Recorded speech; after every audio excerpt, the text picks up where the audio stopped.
Tuesday afternoon, December 16th, Board of Commissioners work session. We have plenty of topics for this afternoon, and the first is Metro SHS forecast and one-time funding commitments. And I neglected to say that we have 4 members of the commission here. This is Chair Catherine Harrington. I'm joined by Commissioner Nafisa Bai, Vice Chair Commissioner Pam Treese, and Commissioner Jerry Willie. So come on up. First topic.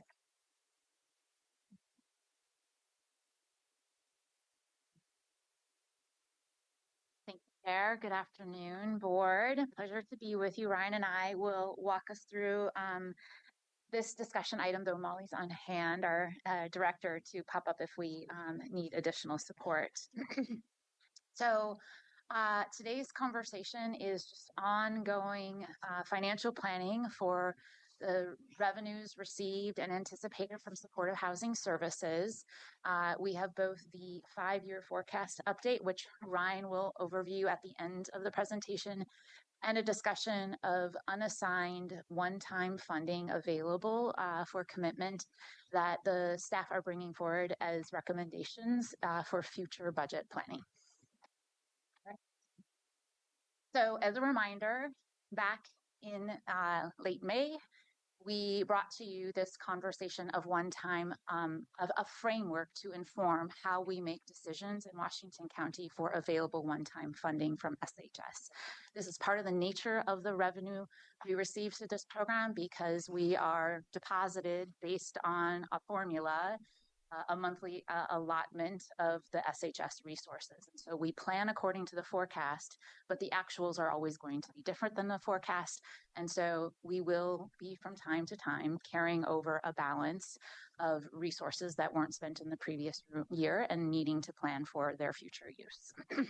So your board supported this framework of establishing essentially what becomes a tiered system of priorities, first ensuring that we are ensuring to shore up any financial protections around lost resources. Perhaps we had to spend down our reserves in an economic downturn, and now if we have carryover funding, we're going to restore those reserves, for example. The second tier priorities would be planning for long-term stability. When we have a one-time balance, we might consider a future financial long-term planning needs. And then when all of those needs are met, we might consider a third tier of priorities, which address new and emerging community priorities that could be addressed with one-time resources. So that's the overall framework. And then in addition to that framework, we discussed with you back in May this planning process that we would do this on an annual basis after the final revenues are received in each fiscal year. Just a reminder that revenues for a fiscal year are received in both July and August for the previous fiscal year. So we kind of close out the revenues of our SHS program after August 15th, and then we can determine what that end fund balance is and any available one-time funds that are not yet assigned. And then prepare any recommendations based on that framework that I've just reviewed, and then bring that to your board for consideration for future budget planning. If needed, there may be times when we need to discuss mid-year adjustments based on needs that have arisen, but generally we're discussing this conversation in anticipation of the next year's budget, which is the case today. I'm reviewing the material posted on the website. Do I have to wrong? There's two. First. Okay. There's the first presentation of when we did prior work, and then there's the December 16th presentation that are both in the packet. I'm sorry for that. Let me pause while we all get on the same page. Okay, that caught up now. Okay, great. All right, so this is an overview of our end fund balance and one-time funds that are available from SHS for this year's discussion. Now, part of the reason we want to take a look at the whole and have this kind of step-by-step conversation. So we really want your board to get comfortable with we're always going to have an end fund balance. That's part of the design and purpose of these resources. So even though that carry forward balance for the 25-26 year, we started the year with $97 million. That is as designed, as planned. We are on track with a variety of commitments that are part of the Supportive Housing Services work plan. So next, we add in the projected revenue based on Metro's previous year forecast. That's $100 million.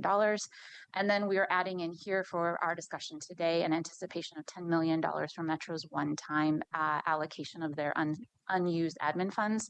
We are in process of completing that IGA so they can transfer the funds, but their council has approved that recommendation, which we previously discussed with you. So that would give us, for planning purposes, a balance of roughly $207 million in total. And then we need to go through our commitments for those resources. So we have first and foremost, your board approved budget of $131 million. Then our required and set aside recommended reserves, which we will continue to carry year over year. That's $24 million. The allocation of those $10 million that we will yet to be received, but we've already decided how we will be spending those. And then it's important to note that there are also board approved commitments that your board has made for capital projects that have not yet been budgeted because those capital projects have not yet moved into execution, if you will. So we have a budgeting approach that we are only budgeting year over year what we plan to spend in that given year. And sometimes a capital project takes more than a year to come to fruition. So there are additional $16 million that have been directed by your board that we are holding on to until they move into our budget. So that's 182, which leaves us for the purposes of our discussion today with $24 million roughly that are part of that carry forward as balance, but not yet assigned. And we would like to discuss with you our recommendations for how they might be assigned into our future work. All right, as a reminder, I'm going to move through these two slides quickly because you've already discussed these items, but they are recommendations for those Metro one-time funds of $10 million. And they are recommendations because they speak to our first priority in the framework of urgent needs. First, we had capital projects underway that were getting going and finding themselves with gaps in order to complete. So we wanted to make sure that those capital projects could complete. And so we've set aside up to $10 million to see those projects through. And then second, as you will recall, there were significant reductions at the state budget for our OHCS, Oregon Housing and Community Services invested program in eviction prevention that they fund community action to implement. Those reductions were very, very significant and resulted in the closing of the phone line at Community Action. So your board directed expedited resourcing of that program so we could restore that eviction prevention hotline and keep those resources flowing. That is one-time investment that will see that program through the next biennium. And the staff plan is to either work towards the state restoring funding or plan to integrate ongoing operations of eviction prevention into our SHS program on a year-to-year basis. So those two are reminders. And then we move into the new recommendations for you today for that remaining $24 million.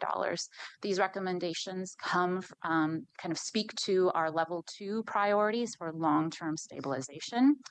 That you will notice that they total up to more than the balance, but we are kind of applying an up to as needed approach for the first two items. And then the other items are more static or clear of what the dollar amount recommendation would be. So I will walk through each of these 5 items now, and we can take questions at the end about these items. The first is in response to emerging economic conditions in our community that are increasing the need for various one-time housing assistance programs.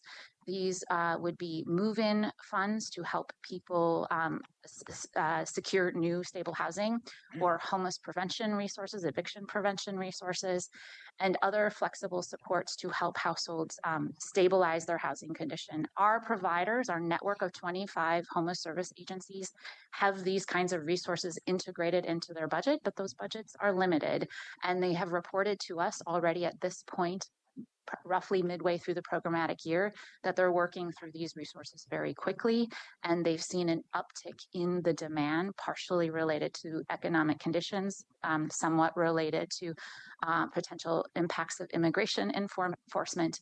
And our intention is to be responsive to these changing conditions in our community with additional resources available by committing to our partners to increase those resources as needed in those programs, so that we don't run dry of move-in funds, homeless prevention or eviction prevention funds, for example, in March. This is not a commitment to any specific dollar amount to any specific organizations. It's using the existing network and the services they provide to make sure their budgets can last through the full year, and possibly applying some of this resources into next coming year too. And does this apply? Will you be using, this is what we agreed to, will you be using the same criteria for the process that was used previously? Yes, thank you for that question, Commissioner. It's important to note that SHS funds are limited to housing stability purposes, right? So we have to make sure that ultimately these resources are addressing housing needs or mitigating barriers to housing stability. And so those criteria are determined by income eligibility, generally 50% AMI and below, housing instability. Every household who's experiencing homelessness has housing instability, but also households who are in apartments but at risk of losing those apartments for economic reasons. So these criteria will be applied as they are consistently with our homeless services programming. We won't be using additional conditions. For example, what was the nature of the circumstance that led to having a gap in a housing crisis? That is always a part of the housing planning. How do we help make sure you have a stable housing plan after this intervention? But there isn't an eligibility component to a certain kind of need being eligible for these resources. It's just income and housing stability. This might be a bit of a stretch. One of the things I'm hearing, I think we had an in-depth conversation with the governor last night, is a lot of the business owners in Washington County are being impacted by the immigration enforcement activities. Therefore, they're not opening their businesses. Therefore, they're not making any money. Therefore, their housing stability is impacted. Do you foresee, I'm trying to figure out if this is an opportunity for the businesses then to turn into the 25 organizations that you have or the county has contracts under SHS, to make the case to say, I'm on the verge of homelessness because my business isn't generating any revenue, therefore I can't make my rent eviction. So the reason is independent of the condition. So as long as they meet the condition consistent with the criteria already in place, then yes. But having their AMI at 50% or below, at risk of homelessness, that is consistent. Right, but yeah, go ahead. I think what might help to address your question and contribute to the chair's response there is, our programs don't consider businesses. We serve households, and we serve households through the nonprofit agencies. So the nonprofit agencies could work with any business owner who has a housing instability need because they've lost income, and then they would just have to come through that eligibility process that the chair was describing. But our contracts are not with business owners, they're with service provider agencies. And if a business owner wants to seek services or support, they would only be eligible as a household, and then according to that household criteria. Does that help? Yes. Okay. Both of you help. Thank you. You're welcome. All right, I'm moving us along into the second item on the list of our second tier of prioritizing long-term stabilization. And you're going to hear more about this from Ryan in a minute, but essentially we've been talking with the board for a while now about the instability of this revenue source. It can change very rapidly from month to month and year to year, and the forecast is definitely getting more informed and more stable as we go, but it is still a forecast. And up until this year, we have been budgeting our programmatic operations on 100% of that forecast. And as you will recall, last year, in the midst of a program year, Metro's forecast significantly was reduced, I believe it was by 15%. And we were facing a programmatic year shortfall with programs that were on the ground underway right now. So we are proposing a strategic approach to how we budget year to year, where going forward, we would only budget 90% of the forecasted revenue, and then the other 10% would be funded, if you will, by way of this annual forecast stabilization account. So we're basically holding over 10% of our year-to-year operations, and then only relying on 90% of the resources to be received in the following year. So we were just carrying over that 10% year to year, such that, I'll get to your question in just a second, such that in the event of last year's circumstance, we would have known that we have this cushion in place and we can delay the reductions needed. So it just gives us more time to mitigate the impacts of a significantly reduced forecast from the SHS revenue. Commissioner. So how is that different than a reserve?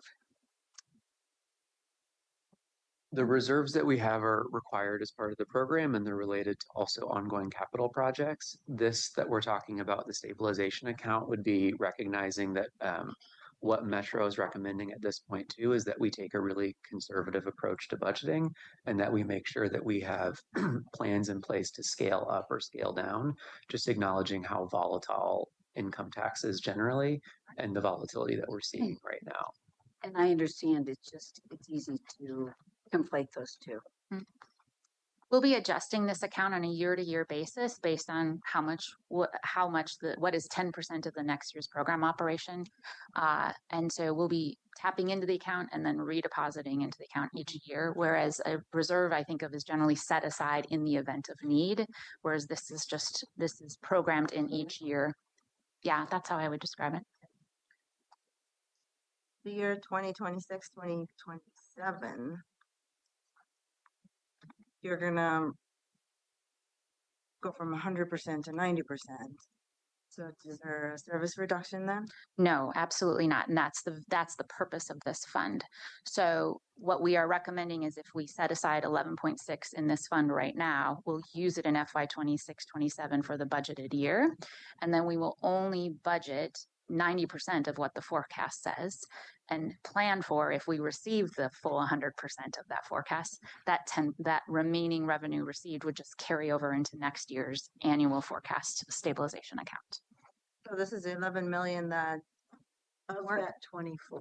of the 24 that you weren't using. Okay, I got it. Okay, no. It's a complicated. Thank you. The 24 help. Yeah. Okay. Yeah, we're still in the 24 million. A million. This is the I lost sight of that. 5 recommendations. I was going into like just regular forecast. Okay, thank you. Thank you. All right, moving us forward. Next, we have an actual reserve fund that we're recommending. Thanks to these one-time resources from the build out of our program in the early years, we've been able to put SHS one-time resources into action. You've all seen the beautiful Capital Reports project, over 18 shelters, access centers, and transitional housing buildings have been invested in with these resources. But these buildings, as you know, operate not as income generators. They just have a service contract to keep the lights on. And so over time, over the course of many years, these buildings will need reinvestment, and there aren't readily available funding sources for these owners, which are primarily nonprofit, but can include some public owners like our City of Beaverton, City of Hillsborough, and the housing authorities own transitional housing. So what is proposed here is a reserve fund that would be available through application for public and nonprofit owners for those long-term capital asset needs. And we're recommending, while we have these resources available, this is an opportunity to seed that fund with $7 million for those long-term future needs. Now, if that's the asterisk here, I believe is pointing to if SHS programming is not renewed, there are going to be decisions your board will have to make about how to repurpose the reserves that are in the SHS program, and these would be one of those funds that would be repurposed, probably for the ramping down of programming. But if we're planning for the long term of SHS or homeless service systems broadly, this is an important component to our reserve strategy. The 11 million and the 7 million going into the same bucket together. I think we would keep the funds separate since they do have a separate intended purpose, and so we would keep them separated also for your visibility, but they'd both be essentially held as a reserve.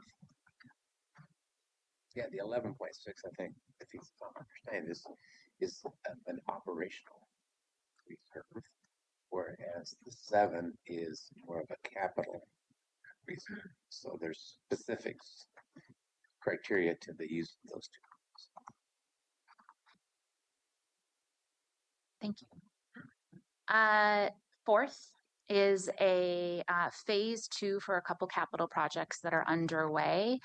We're recommending a conservative approach, as you're hearing kind of repeatedly throughout this presentation, to some of our capital projects. We need to get them into service online. This includes the Pod Village that we're working on securing and the Cornell Road renovations that we're preparing for transitional housing.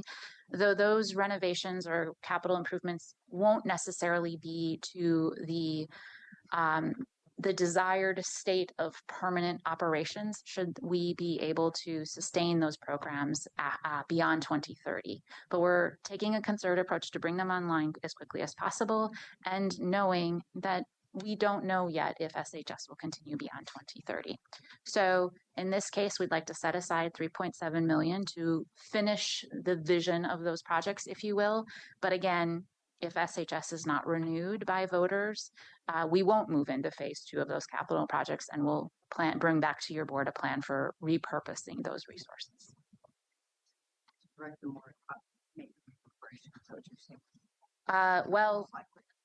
Probably to direct them towards program ramp down, broadly speaking, because we would probably be considering the disposition of these properties if we have no resources to continue their operation. Of course, we hope that that day does not come, but this is, again, just the conservative financial planning with these resources.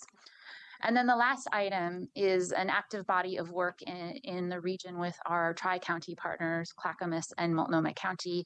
You've been kept abreast of a transformation of our HMIS system. Our current WellSky provider is a bit not up to the standard we need for our tracking of our key performance indicators. And so we've secured a new vendor, and we're working on updating and modernizing that entire system. This will probably take 3 years of build out and training, and a lot of one-time staff capacity and training capacity to support that smooth modernization to the future operations of the HMIS system.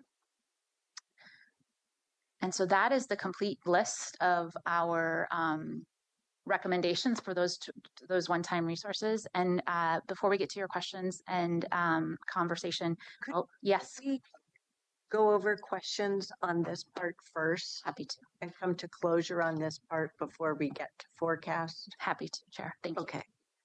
Are there any remaining questions on the recommendation? Okay. My question is with regard to next steps to effectuate our approval of these recommendations. If you're going to go over that as part of future slides, great, but we're all thumbs up with the recommendations. So I don't want to lose sight of that and make sure that we've taken a timely approval Thank you, Chair.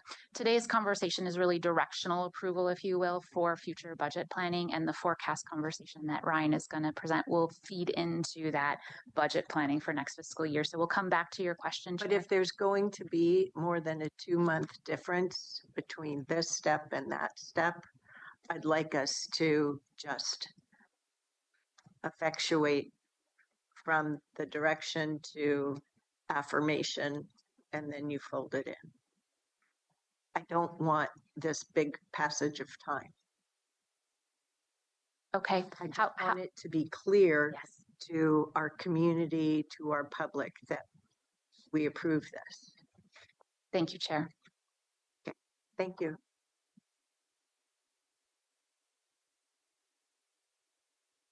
On December 2nd, our colleagues from Metro presented the updated forecast and the accompanying memo, which is included in your materials.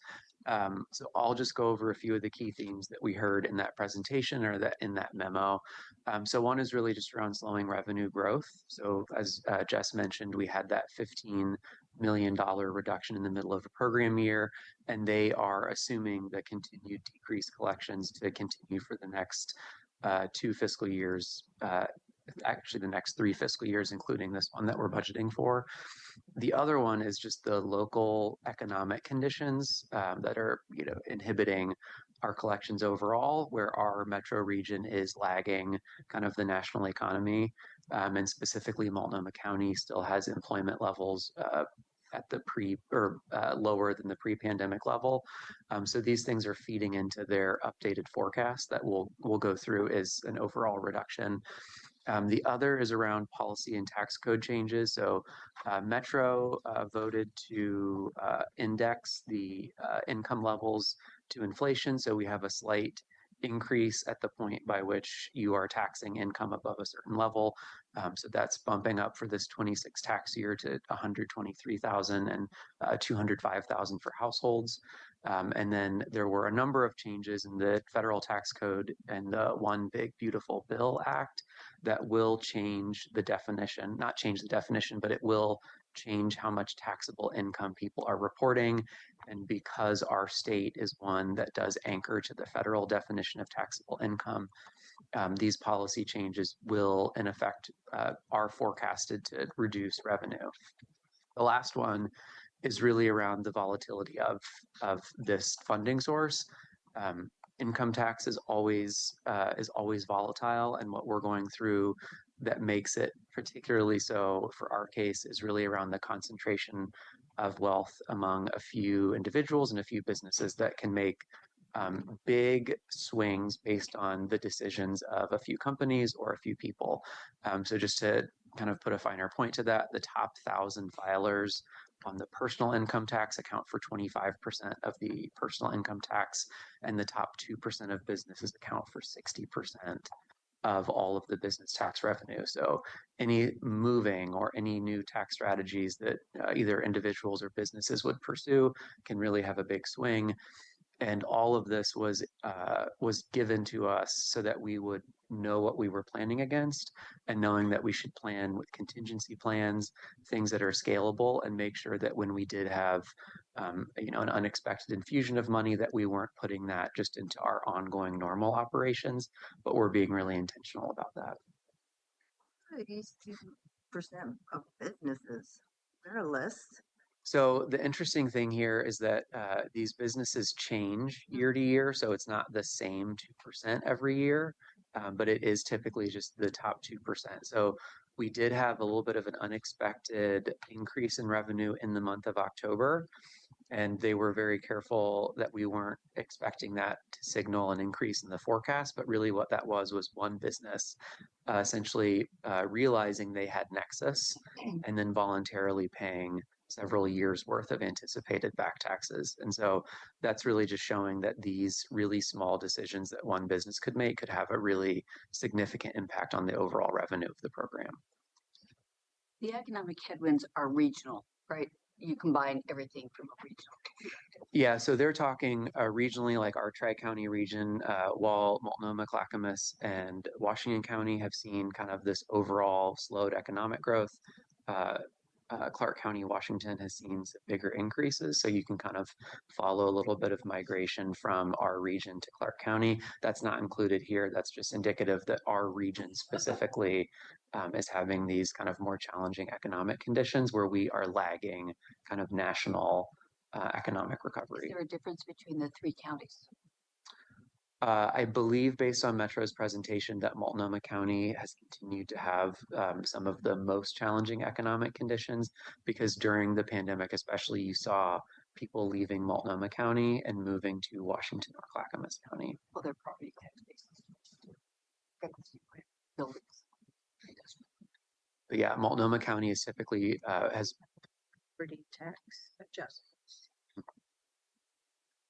So you say the top 1,000 filers. How many total filers are there? This is just taken right out of the Metro presentation. Around there. Filers we have? Or- I think we can get that easily, but I will have to. I just wanted just a, get back to as a comparison. I don't know how many filers, how many people qualify in the Tri-County regions. I don't want to give you bad information, so I'll definitely double check that before responding. Okay. Yeah. 1,000 filers in this case is a relatively small amount compared to the overall number of filers, but we'll get you an exact number. So let's get into the actual updated forecast. So that top line is the forecast that was updated for December of this year. So this is the newest version. Down below is the November 2024 forecast. So you can kind of see the overall downward adjustment that Metro has made for the forecast for the entirety of the program. It represents about an overall program reduction of 90 million during the course of this forecast. Washington County receives, I think, 30% of that amount. So for us, it's a downward adjustment in total of about 28 million. So just to give you a little bit of perspective about what the overall forecast projection looks like. May I jump in here, Ryan, and just for the record, 33.33%. I know the commissioners know that, so I just.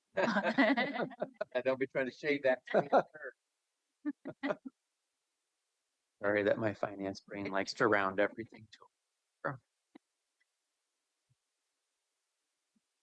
The last thing is we're looking specifically at the forecast for Washington County, and what we wanted to show here is just that we think about programming also in terms of year to year, because we're budgeting from one programmatic year and rolling right into the next, and we're continuing to assume an ongoing 3% annual inflation level, and just trying to show that year over year, even if the reductions don't look to be too significant, that we're also looking at that in terms of how that would compare to a 3% inflation rate, thinking about our ability to sustain service over that annual year-to-year period. And this is where that forecast stabilization fund, long-term stable, no, I can't remember which slide. The annual forecast stabilization account, yes, long-term stabilization could help.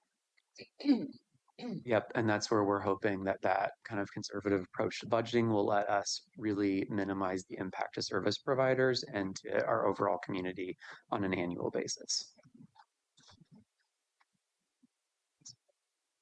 So that concludes the informational part of our presentation today. Our next steps are to begin planning officially for the FY 26-27 budget. We will do that with your direction here today, ongoing analysis in the department, and of course our Solutions Advisory Council, which helps to inform the development of our homeless services work generally. And then your direction today will then help to inform the official development of that budget. And if we need to make any mid-year adjustments to our current budget year, we may need to come back to your board for that authorization based on how these your recommendations and direction today fold into our current year's operations and our planned budget work for next year. At this juncture, what month or target quarter would that second step come in? So if we're needing to make mid-year adjustment, No, I'm just talking about the budget. incorporating board direction into the budget? So for example, let's take the stabilization account. If that is part of the direction your board approves today, then we will begin planning for the budget year with 90% of the forecast next year and the 11.6 million set aside into the next year's budget. So some items. When, in what month will this board see a budget for that next fiscal year? All right, That's all. I'll pause and look to my budget Your level. quality colleagues. So the target timeframes always help us. That's what I'm responding to. So we will follow up in an email with the exact dates to codify this discussion with your board. Also, explicit overview of what applies for this fiscal year and follow the 26-27 fiscal year. Okay. We've done this before. I'm just looking for what target month it usually happens in. That's all. We will follow up in email so that we're consistent with the process moving forward. As your board is aware, and as staff have pointed out, the Metro fiscal forecast and some of these changing in headwinds doesn't always align perfectly with our budget process.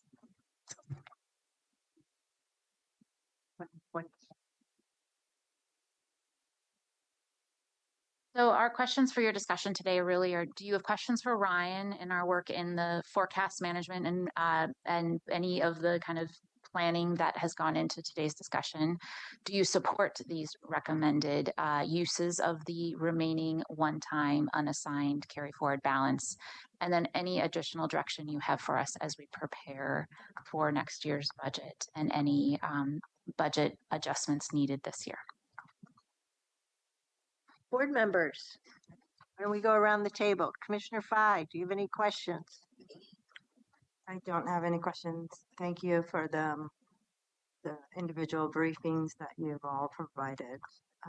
And this presentation, I think, was pretty clear. And I just appreciate your leadership, all of you, in bringing this recommendation forward, especially the up to the 4 million recommendation around what's happening immigration enforcement in Washington County and trying to mitigate the homelessness. I think there's going to be generations of new challenges that are going to come out of that whole activities, but I appreciate that we're ahead and we're anticipating the challenges and getting ahead and being proactive. So thank you. I support what you're recommending. I think I guess we'll get an email about the codifications of this recommendation and when we're going to formally say we bless this. But it sums up for me, and thank you for all of you in the housing department and supportive housing services too. Commissioner Treese? Thank you for this presentation. And while I agree that our needs may be increasing, as Commissioner Fye said, I think I just want to make sure that we're sending the message that we'll still stay with the same criteria that we've stayed with before about what the application of the funds are, that it's a broad base in relationship to whatever the household needs are, and that's my only concern, is that communication is clear. I think that you're doing good work in relationship to creating some elasticity and flexibility in the budget, so we can meet the needs without overextending or underextending. So I do appreciate that, and I am in support. Commissioner Willie? I would agree. I especially appreciated the one-on-ones that we had. So anything new coming into this, I think this is good planning. So I thought you were going to say I especially appreciated Nafisa's comment. Nafisa's comments, exactly right.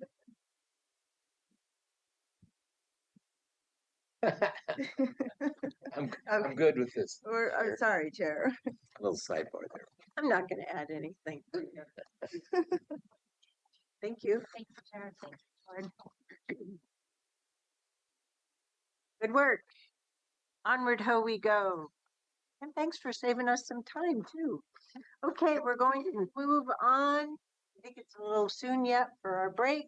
So we're going to move on if everyone is ready, Miss Angie, for the museum topic. We are trying to get everyone. So can we have a 5-minute break since we're ahead of schedules? Okay, We're trying Yep. to pull staff out so of we'll other pause for meetings. 5 minutes here. Thank you. What?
Okay, welcome back, everybody. Over to you, Chair Harrington. Thank you, Brett. We're going to pick up with our fourth topic, the museum update. So I'll turn it over to you, Ms. Kyle. Great, thank you. Good afternoon, Chair Harrington and Board. Just for the record, my name's Marnie Kyle. I'm one of the Assistant County Administrators. Joe, Laurel, and Susie are here with me today to provide an update and seek board direction related to what we are now calling the 2038 Museum Plan. In August, we brought your board 4 options for consideration. One was deaccession.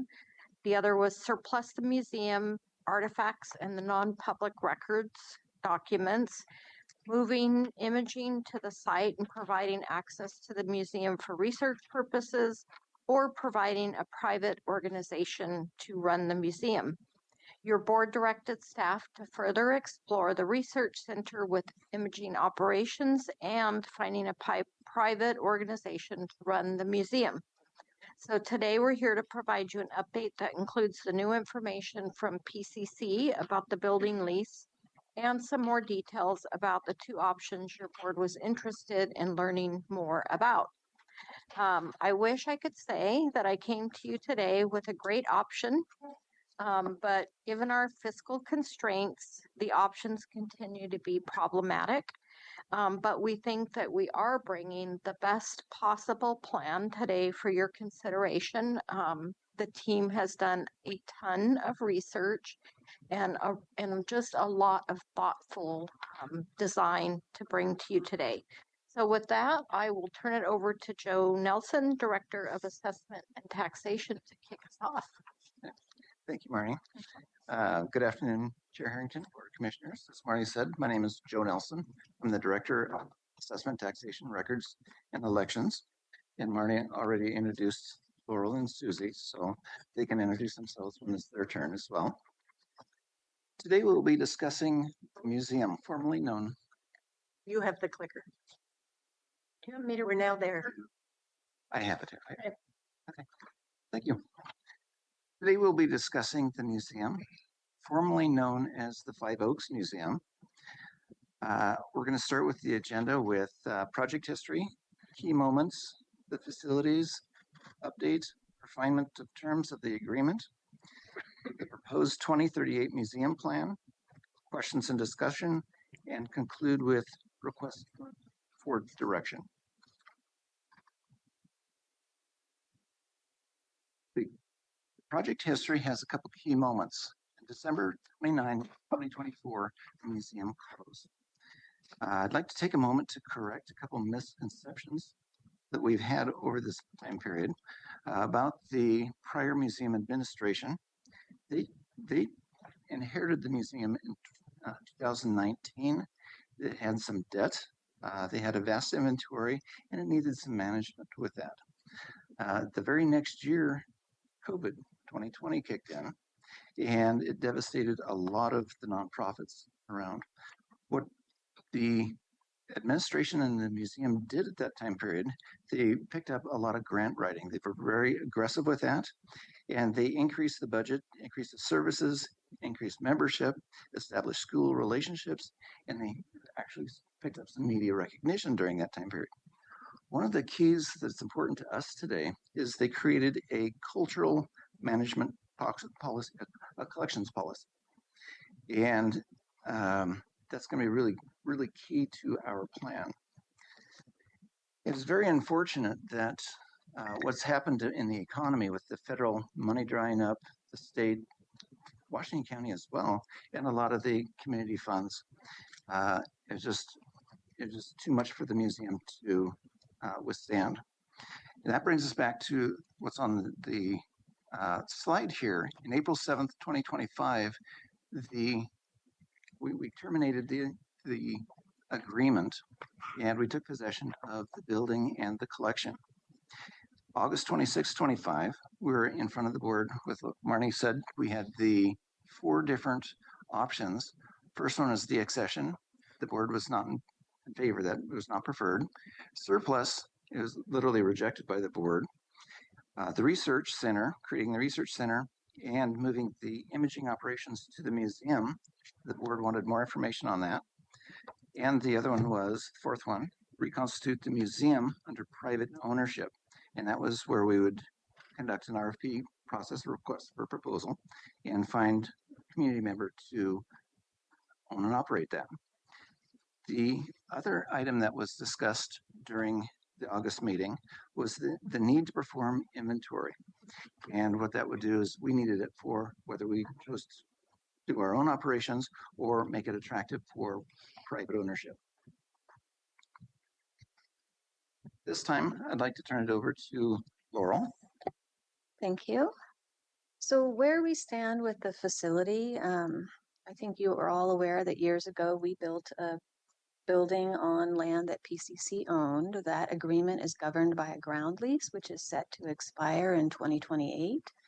A ground lease can be a useful way to expand your portfolio without having to incur the price of land, but it also has cons to it, which include restrictions. Use restrictions is not, it's kind of like owning your own building and still having a landlord.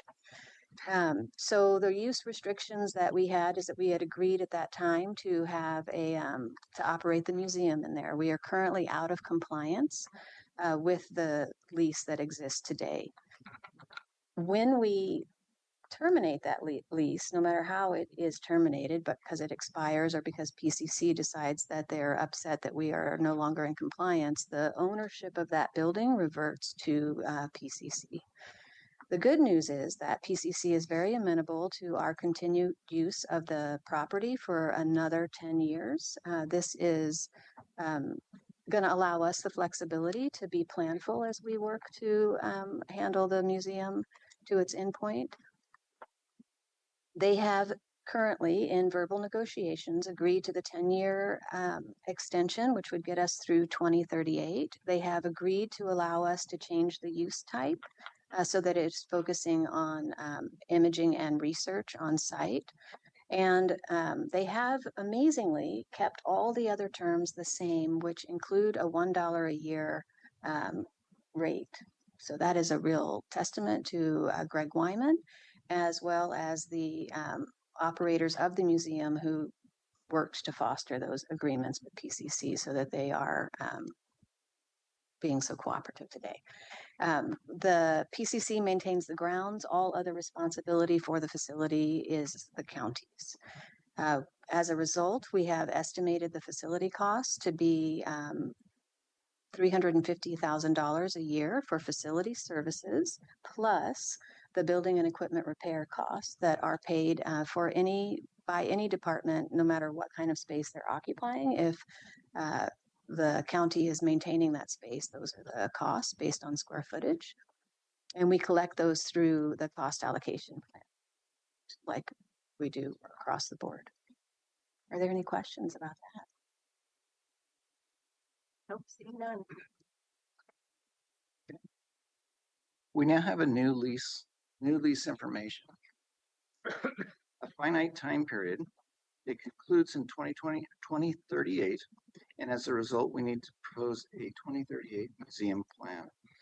This proposed plan focuses on 3 concurrent objectives. Number 1, it would be the community stewardship. This provides public access to the cultural resources, keeps the collection safe, secure, with a focus on preservation. Second objective, and Chair Harrington, I believe you coined the term reconstitute the museum. It's a good term. It places the ownership and operation back in control of the community through the RFP process. Number 3, it'd be the collection. It is recognized that we need to coordinate, conduct a inventory process for the records, that's the paper, the photos, and the books, and also the 3-dimensional artifacts and objects. We're going to go into each one of these in detail. First, the first objective, community stewardship.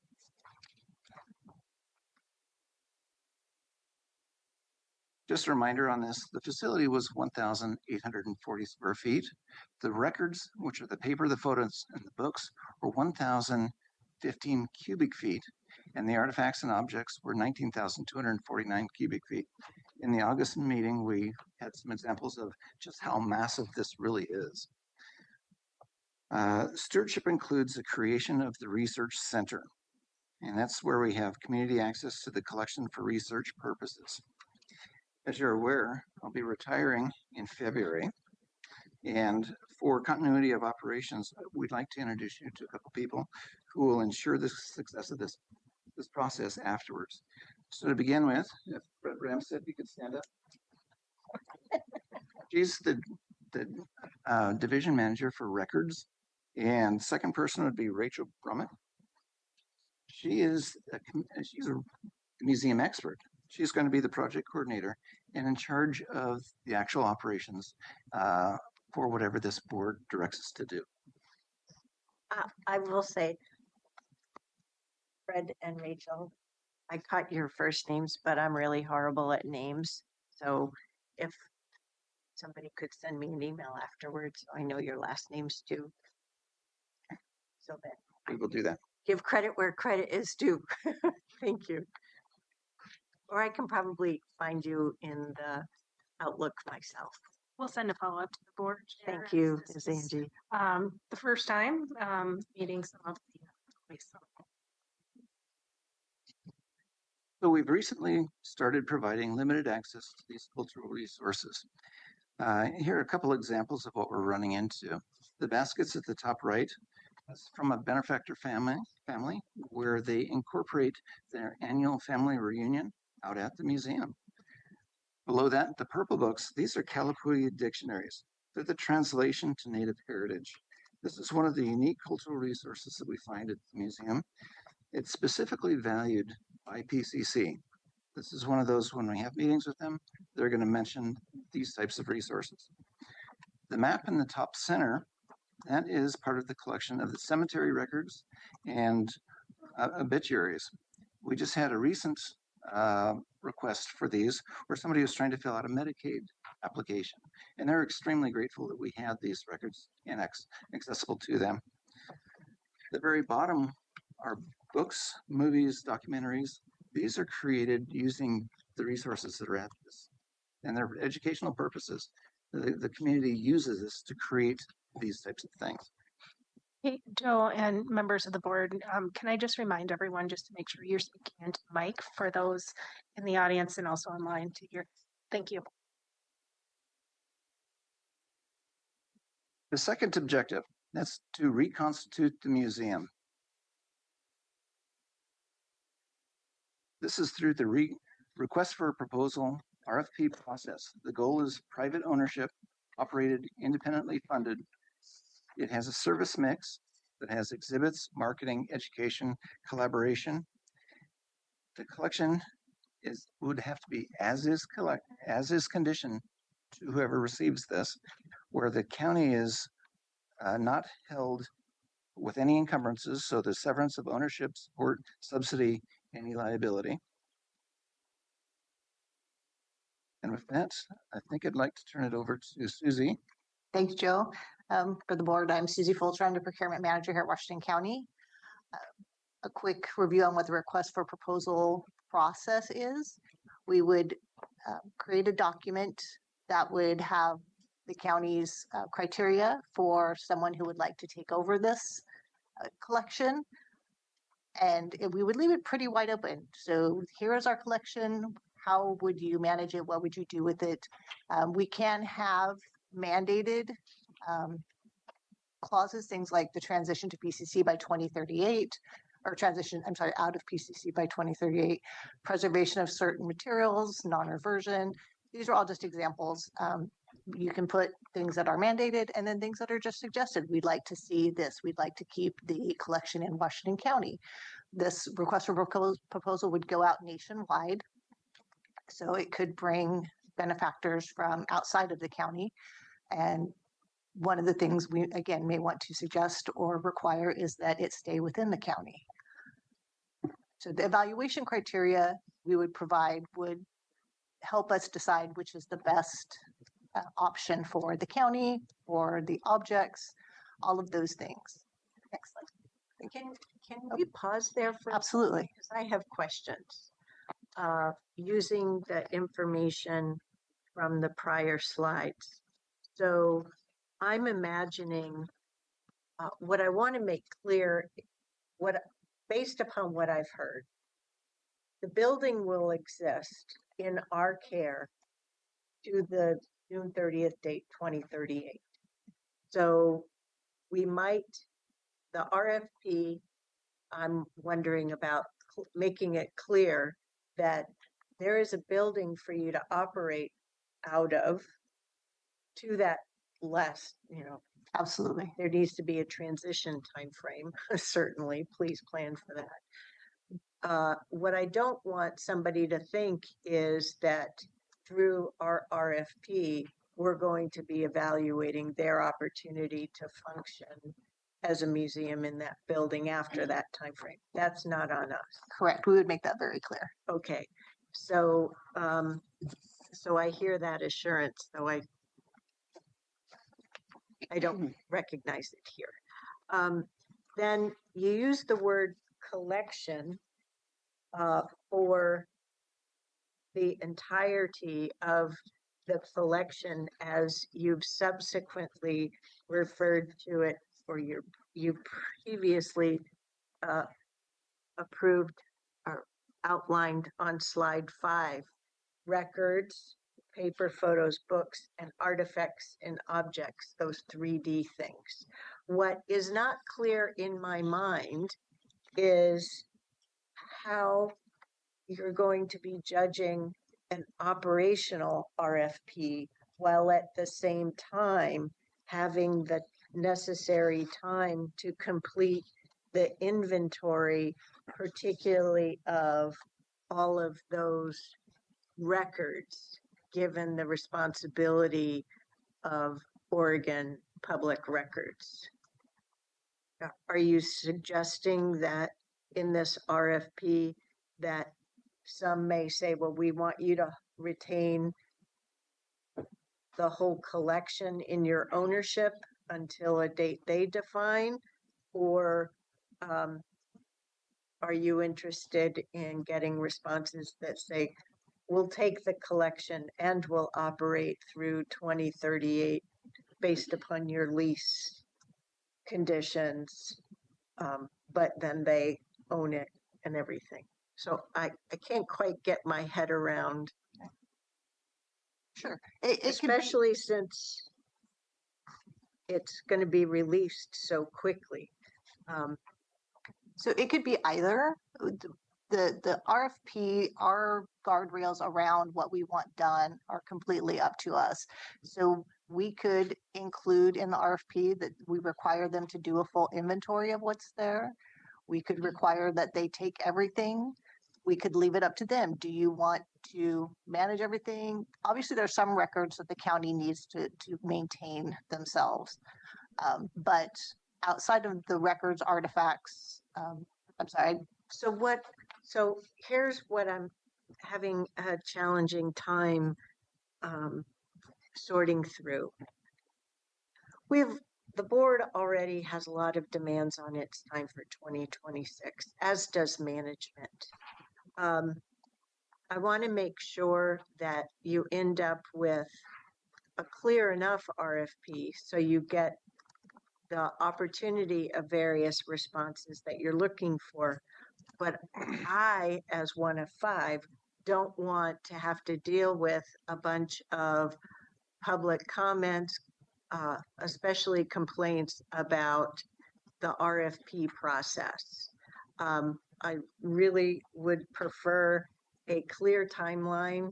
I mean, you've got it here for the first steps of creating an RFP, letting the RFP in February, and then having, I don't know how much time for responses to develop their response, but sometime in March, you're also going to review responses versus have that open period for them to work on their stuff.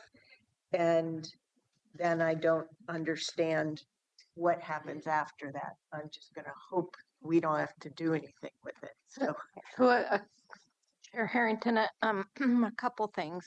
One is I think that's part of the reason Joe talked about these are going to be concurrent, the stewardship, the RFP, and the inventory. And so I think the first RFP is going to be very complex, and we're going to have to negotiate because some of those documents in particular are public records. And so we're going to have to negotiate with if there's somebody that wants to take this on. So it will be a complex RFP, and it will take all of us, including county council, to look at and to come up with something that, as you're describing, is really clear.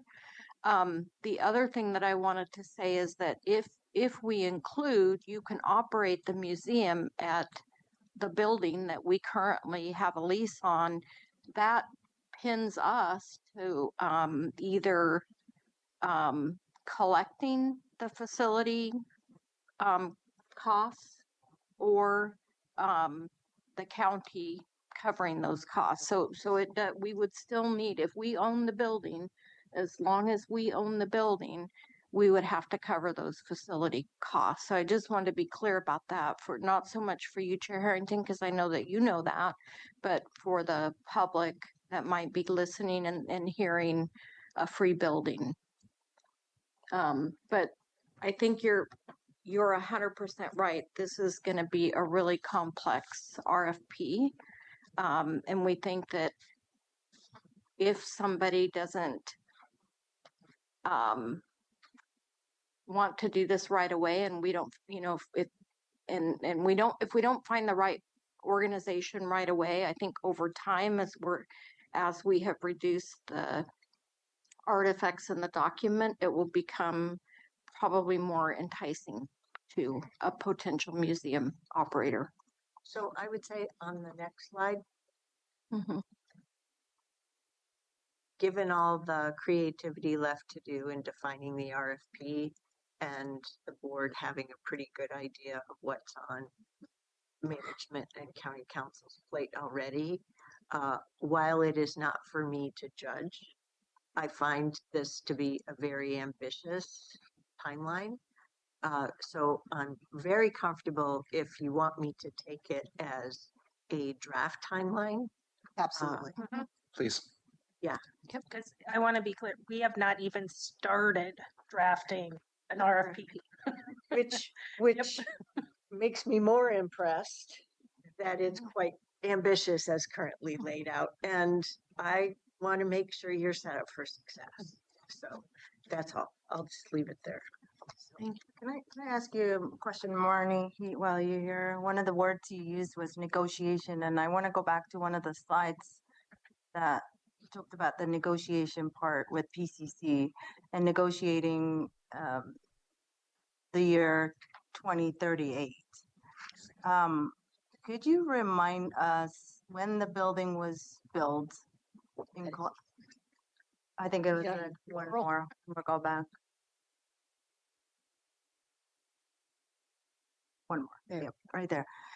So does PCC is willing to that part? And you reminded me, Marnie, when you were talking about negotiation, when the original agreement between the county and the PCC and the Historical Society, or am I getting the partners correct? I think you've got that right. So now there is an end to that agreement, which is 2038. The end to the agreement is 2028. It was a 50-year lease, and I'm hoping Greg Wyman will pop up if I say anything wrong, but it was a 50-year lease that was set to expire in 2028, and we have negotiated 10 more years. Since you're here, go ahead. I know that PCC has. Yes, that is correct. The ground lease is set to expire in 2028.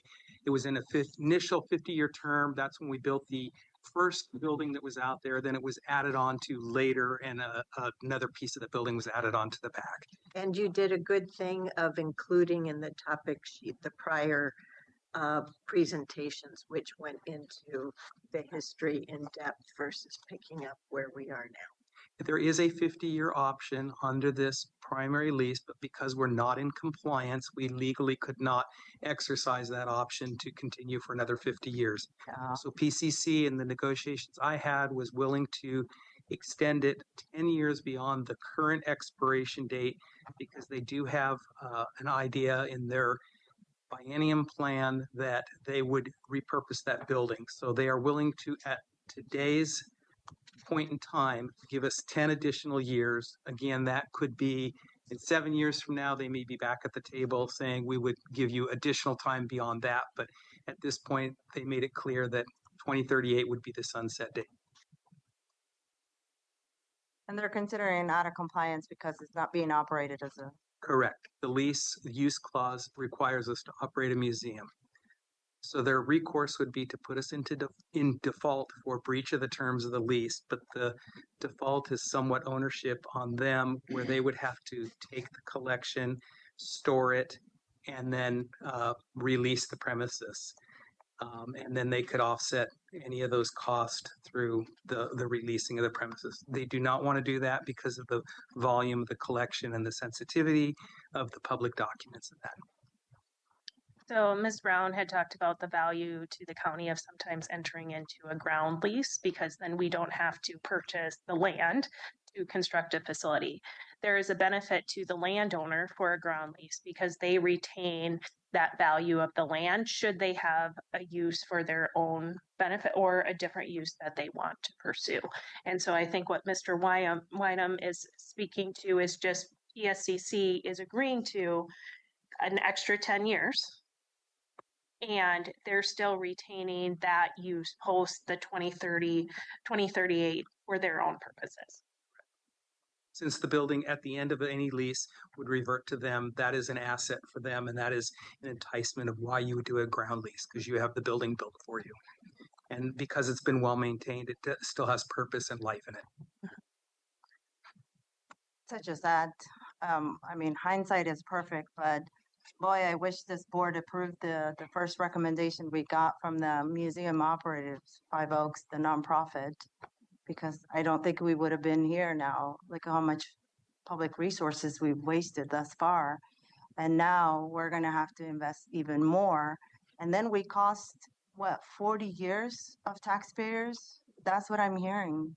We lost an opportunity to another 50 years, but we're getting 10 years. So therefore we lost 40 years of having Washington County residents getting their bang for, yeah, it's unfortunate that the recommendation I brought forward, this board missed that opportunity, but there's nothing we can do. And I appreciate your leadership to try and guide this sinking ship. Well, that's way behind us now. Unfortunately, yeah, it's not me, but the rest of the four of you to blame that. From my standpoint, it's unfortunate. It's unfortunate, that yes. the nonprofit organization that was running the museum didn't have a vision,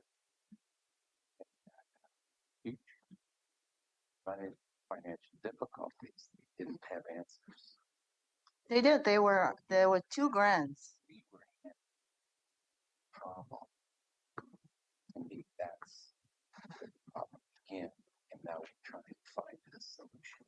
It's not useful for us to go back over all the ground that we laid through the 2 prior presentations. And there is no rewriting history either. Serving blame at this time doesn't serve anybody. We have what we have.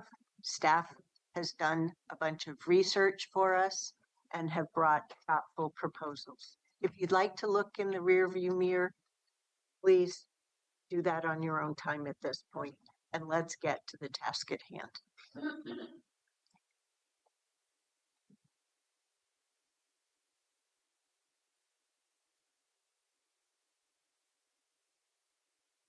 Again, the timeline, this is a draft. Absolutely, there's no hard and fast date that any of this needs to be done by until 2038. But we would create the request for proposal. put it out for release, advertising it nationwide through a variety of outlets. As proposals came in, they would be reviewed. If there were viable proposals, that we would evaluate and decide whether we want to move forward with those. If not, we could go back out for another request for proposal, making changes as needed to the request for proposal that was out before. And just, it's a cycle that we would keep going until we either found somebody that had a good answer for us, or we get to, we thought 2033, because at that point, that gives us 5 years to find another way to handle the situation. So I'll say I am not comfortable with the high level summary and the burden that puts on this organization.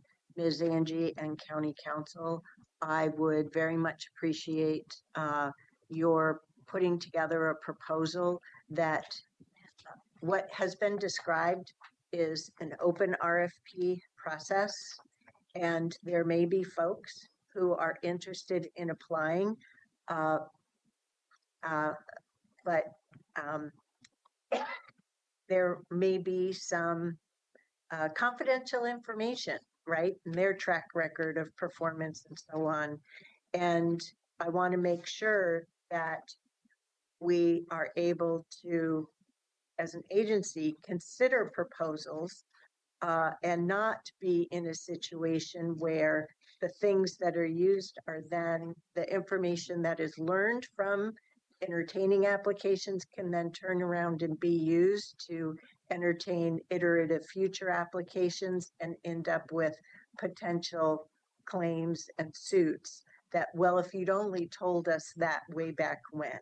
So I'd rather have you come back with a process based upon what you learned through this initial drafting of an RFP, and put together a process where you have some set period of time to entertain applications and then go from that learning experience and then have the appropriate protections in place so that you can subsequently go beyond that. Otherwise, future boards are always going to have some open thing that is going to invite comment, positive or negative, all along the way. And that just doesn't seem mindful in my viewpoint, given the way it's described at the moment.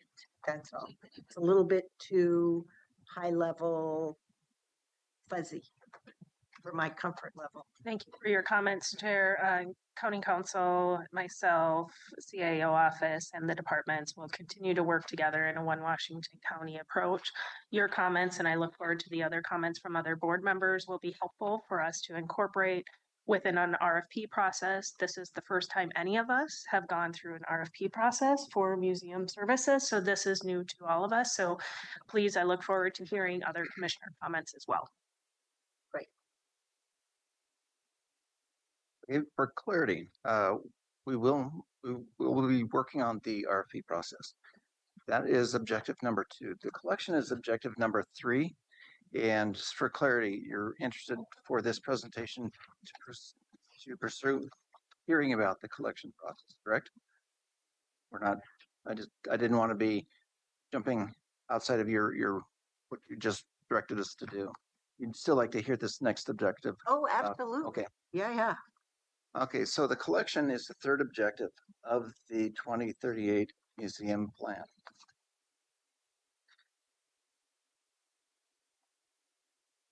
The first piece is the lease terms, 2038. The imaging center that we talked about in one of the prior meetings, we're going to move the imaging center out to the museum. If it's a finite term of that short time period, it does not make sense anymore. We would keep the imaging center in the public services building. That becomes a question of cost and efficiency. So what we would end up doing for this inventory of records is we have a shuttle already in place that runs around and transports records. We would image all these records here in PSB. Okay, so with that, we still need to do the inventory of these records.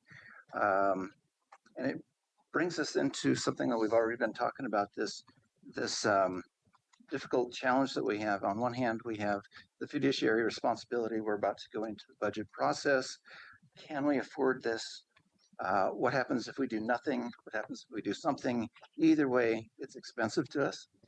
On the other hand, we have the public trust, the cultural resources, the heritage. How do we manage that? That's kind of the challenge that we're all facing here. The 2038 museum plan, we tried to address that by saying, one, we have to conduct the inventory, find out what's there.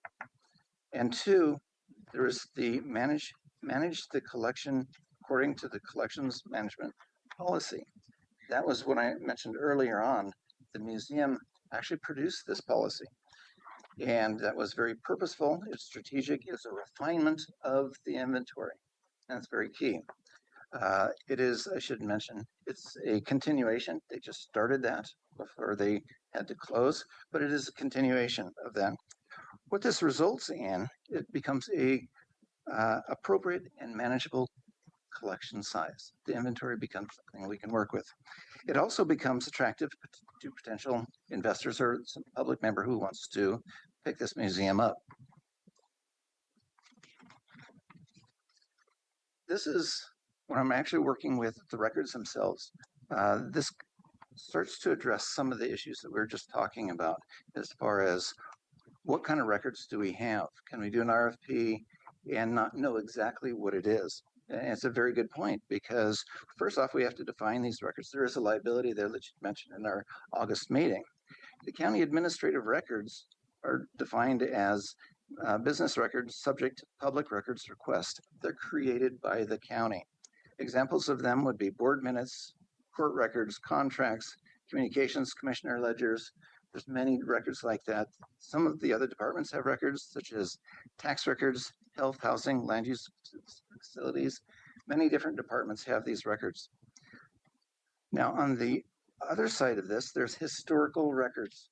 And to differentiate either one of these, whether it's county administrative records or historical records, we still have to do the inventory. We don't know how much is one category or the other category.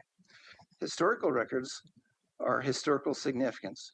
It's used for reference, exhibition purposes, and they are collected. They're not created by the county, they are collected. So that's the difference there. The examples of these are documents, photos, maps, indigenous history, cemetery records, journals, letters, oral histories, that type of record.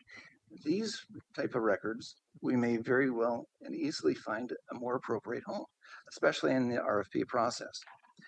The county administrative records, we're going to have to be very careful. Do we have to keep them, or is it something that can go and stay with the museum? So there's a lot of unanswered questions. So it was a very good point you made. The 2038 museum plan talked about the inventory and the scanning. The scanning that would happen at Public Services Building, we would be able to, as soon as we had those imaged, it would go into the Washington County Heritage Online. Pacific University maintains this. That makes these records accessible in an appropriate venue. Once they're digitized. Once they're electronic, yes. Shifting over to the physical artifacts and objects. We mentioned before in the last presentation that there was a pilot project conducted by Five Oaks Museum, and they gave us production rates. Those production rates were created by experts, and I was able to do the math on it, but these rates are pure math. That's saying no interruptions, no real world events that delay it. So this is pure math. One employee, one added inventory taker, would take 8 years to do the physical artifacts. I would advise and encourage the board to say we need to cut that time period in half just for the liability purposes. So I did my calculations on a 2-year employee cost basis, just to make sure it was at a 4-year inventory basis. And that's it, still if everything goes perfect. The costs that we're looking at, we need to have the program coordinator, and that would be the person who would be in charge of all the operations out there. You know, whether the research center administering the policy, making decisions, perhaps exploring volunteer. You know, we have a lot of different options that we could do, but we would still need two administrative specialists to conduct that inventory. So the personnel services would be $366,000. The materials and services would be about $25,000. The internal services fee, cost allocation plan, $438,000 for a total of $830,000 a year.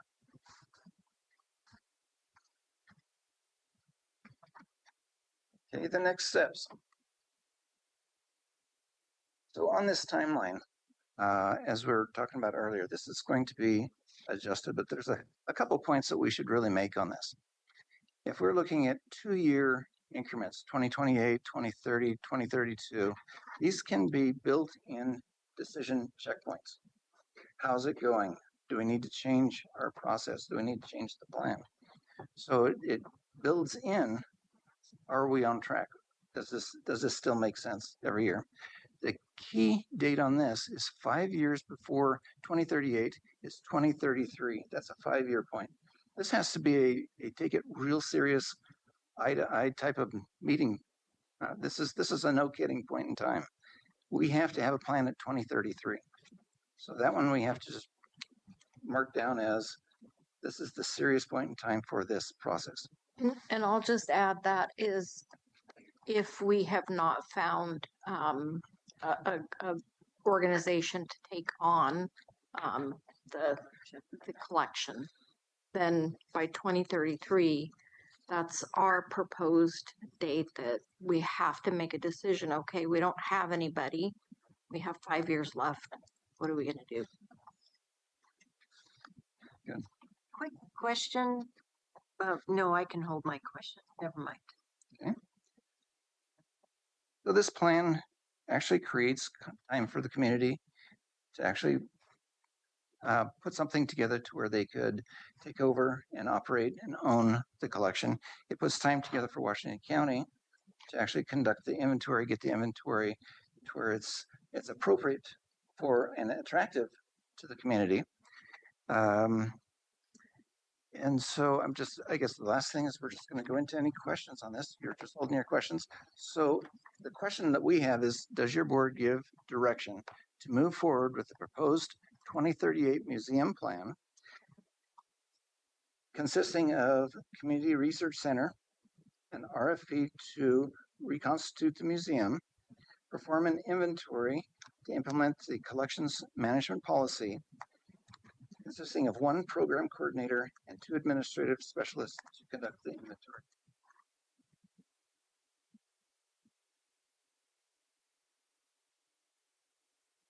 As your board is thinking about this, I do want to just, and if you can briefly go back to the finance, the cost slide, and I want to connect a few conversations. So this is the projected budget. I'm going to reflect back to your board roundtables on budget. There was one slide that was included in your board packet with the principles and priorities, 2 columns on that slide. One on the left-hand side of what is included in the fiscal forecast. What is not included in the current fiscal forecast, it had museum. We did not know that number until right now. So this would, right now we are at a $5 million shortfall. So if general fund is the funding source, that would increase that shortfall by X amount pending your board's direction. You can go back to the question. Thanks. I just wanted to connect those pieces. So why don't we go around the room again, starting with Commissioner Fye. Thank you, Chair. No, you called out the 2 administrative specialists and then the program coordinator. Any reason why you're not calling out the whole budget request, the annual cost? Because when I saw this, I excluded the $438,000 50,000 bracket in this, and then also the 25,000. So what's going on? So you're asking if we'll speak to the internal services fee? Well, allocation, right? the personnel services is this entire, the cost is included here. Mhm. But in your questionnaires, you're calling out go to next slide. You're asking if we have one more. Yes, ma'am.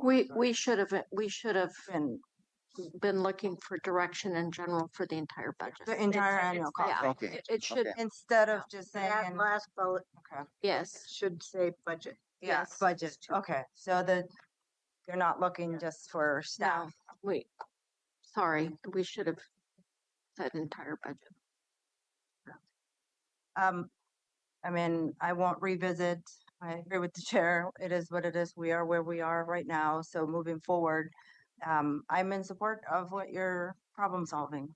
So I think you're going in eyes wide open, all of you.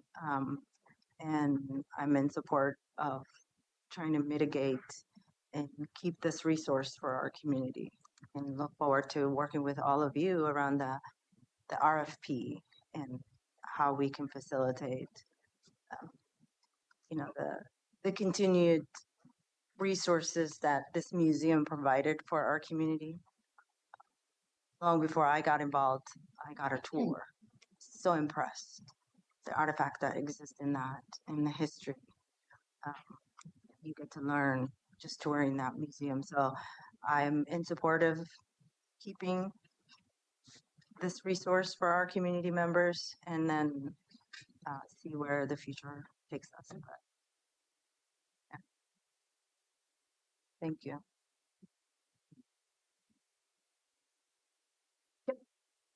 Thank you for the presentation. What are the dependencies between the RFP process and the overall budget? I'm not sure I understand those two things. And the reason I'm asking the question is that I want to know what the viability of an RFP process. Do we think that we will actually find somebody to operate the museum? That's the question. And then if the answer to that is yes, I assume the other stuff moves forward. If the answer to that is no, where are we? I'm going to repeat what I said before. We have not ever gone out on a museum RFP. So this is our team's, that's why team, happy to hear your thoughts, but I'm jumping in on this one. I think the challenge with the current environment is the decrease in federal grants supporting museums and I'm seeing nods by our subject matter experts out there too. So that is going to be just a barrier for a nonprofit coming forward. Also, as has been publicly reported, there are concerns about giving to foundations or other nonprofits. So that could be another consideration that is potentially hampering, but we don't know because we have not done a feasibility in this case of what it would take to operate a museum. And the reason I'm asking the question is I understand it's speculative. I get that, and I appreciate the clarity there. But I also believe that we need to be thinking about what our backup plans are as well as we move forward. Because as you pointed out on the timeline, we have limited time. Yes. Even if we are sticking to the 2038 timeframe, that's a limited timeframe moving forward. So if the RFP is not successful, then we're on a different path. Correct. That's correct. Okay. Yeah, I think if the Undetermined, different path at this point. well, I think if the RFP is not successful in 26, 27, then we will need the budget that we've proposed today, the $850,000. If the RFP is successful, that could be reduced, or it could, if they said we're going to take it all on and we're going to do the inventory, then the need for that budget would be reduced or go away.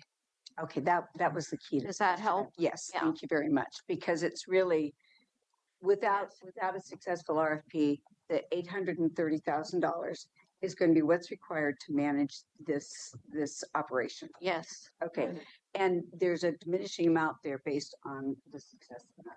yes.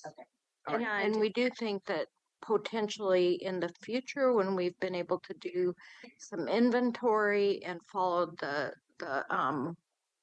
museum policy, which would allow us to release some of the artifacts, like it'll be more manageable.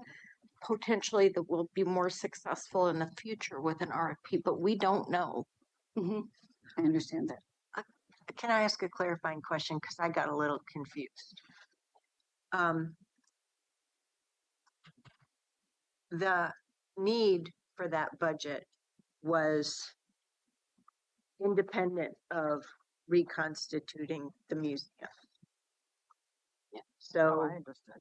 independent of a successful RFP or not. If we have a successful RFP, that amount will likely be reduced, or it could go away because it depends Or on it what might they're not taking change on. at all. It might not. But in theory, it should reduce because they're taking on some portion of the work, the activity. Otherwise, what are they doing? I guess. So in theory, it should reduce the amount of So responsibility. you're the saying county they're has. going to take on the inventory work. I'm saying I don't know right now, but that's why I'm saying it could be reduced. Maybe we still have to do the inventory, but they're running other parts of. So we have to this budget stewardship. to some level of We assumption. need to budget to the 850 I wouldn't. because I feel we're like not bit of we're that. not Hmm. we're not confident Okay. we will have a successful RFP. But your question was, well, what if we do? And I'm saying if by chance we did, we could reduce the budget. But our recommendation is that we budget the 850,000 because we don't know what's going to happen with the RFP. And that's an annual cost over the course With escalation, of course, over 2000 future years. 2038. Well, that is an annual cost. The budget you adopt on an annual basis. I want to stress that we still have a structural imbalance within our budget. So just because you are adopting this plan today does not mean that it cannot be revisited in the future. 100% agree. Right. But it is a 1 year Mhm. cost. Maybe that's a good way. 1 year. Commissioner Willie? I just remember going back when this problem first surfaced. And it would seem to me like that we were being asked to contribute $350,000 a year to keep the museum open. I don't know if that number is accurate, but somewhere in there. Now we're talking about an $830,000 bill. That doesn't work for me. Okay. The only thing I like about this is going out to an RFP. And what we're RFPing is we're saying we want somebody to come in and run the museum, open up the museum, and run the museum, free rent, and theoretically we do the inventory. So all they got to do is open it up, market it, and offer to the public, right? Can I catch up with you on one point though? When the Five Oaks folks ran the museum, there was a payment to the utility, but we still had to take care of the building. Right? I'm just saying that we, So there was still, goes to that 350K portion. That's all. somewhere in there, okay? Now we're talking 830, which is not acceptable to me, okay? I'd much rather say to an organization, come in and run the thing, and we'll pay you $350,000 a year for a period of 4 years to get the inventory done. Period. So we're not paying county wages county fringe benefits, county cost allocation programs. We're subsidizing whoever comes in and we're enticing them with a $350,000 annual payment for 4 years. We just saved $2 million. I can't accept an $830,000 proposal. Period. We got to do something better. And if that means we contract out the personnel services for the inventory, fine. Get a company to come in and do the inventory. It'll be cheaper than $366,000, and we won't have a cost allocation. So, Now, but if somebody's going to tell me that the cost allocation program is to run the building, yeah, for $438,000 a year, I'll do it for $400,000.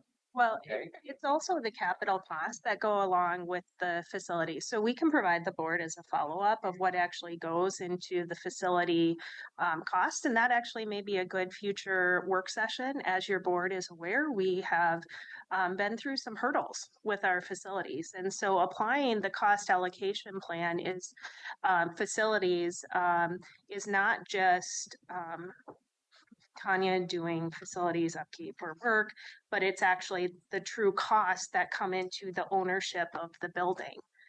And so that is the cost that we have been directed prior to be reflecting with our budget so that we don't have these significant cliffs.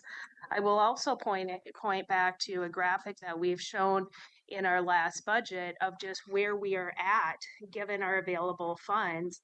And we are right at that tipping point where it's going to cost us more in facilities because we're not keeping up with the routine maintenance. We're right at that threshold line. So that is the cost. I know it's high. I know it's not necessarily what we like relative to the programming cost and the staffing cost. What Joe and team have presented is to get through that collection within a goal, but we know plans don't always go according to plan. So a 5-year, that could completely be reduced down, but that just means that it's a longer window to get through the records and collections. And that was the kind of diamond graph that Joe had shown. I mean, that could be an option for you to cut down the budget. Another direction that your board could give, Commissioner Willie, and your suggestion around the 350, I think you said annually. Sorry, I didn't write that down. But within the RFP process, that we could say the county would contribute over the first 4 years, $350,000 per year. Yeah. So that could be part of an RFP process. But that still does not get us away from the responsibility that the county has at this point, that we are now the owners of these records and collection. I agree. I understand that. So that would be part of the conversation in the RFP. Either the organization that comes in does that, and we agree to what that exactly looks like, or we outsource this. We contract it because $366,000 a year for 3 people to do inventory. Again, I think we can contract that out and considerably less. And so overall, I'm not trying to be difficult. I want to sustain this. And so what the piece is talking about, this is a place where Washington County history is there. I want to sustain that. I want to make it available to our general public and everything else, but not at $830,000 a year. It's got to be a better way. Well, and I want to be clear, what staff's presenting, that's not operating it at a museum at that amount. So I want to be very clear on what that service level It's a is. research center, so much more limited. We're not doing displays and we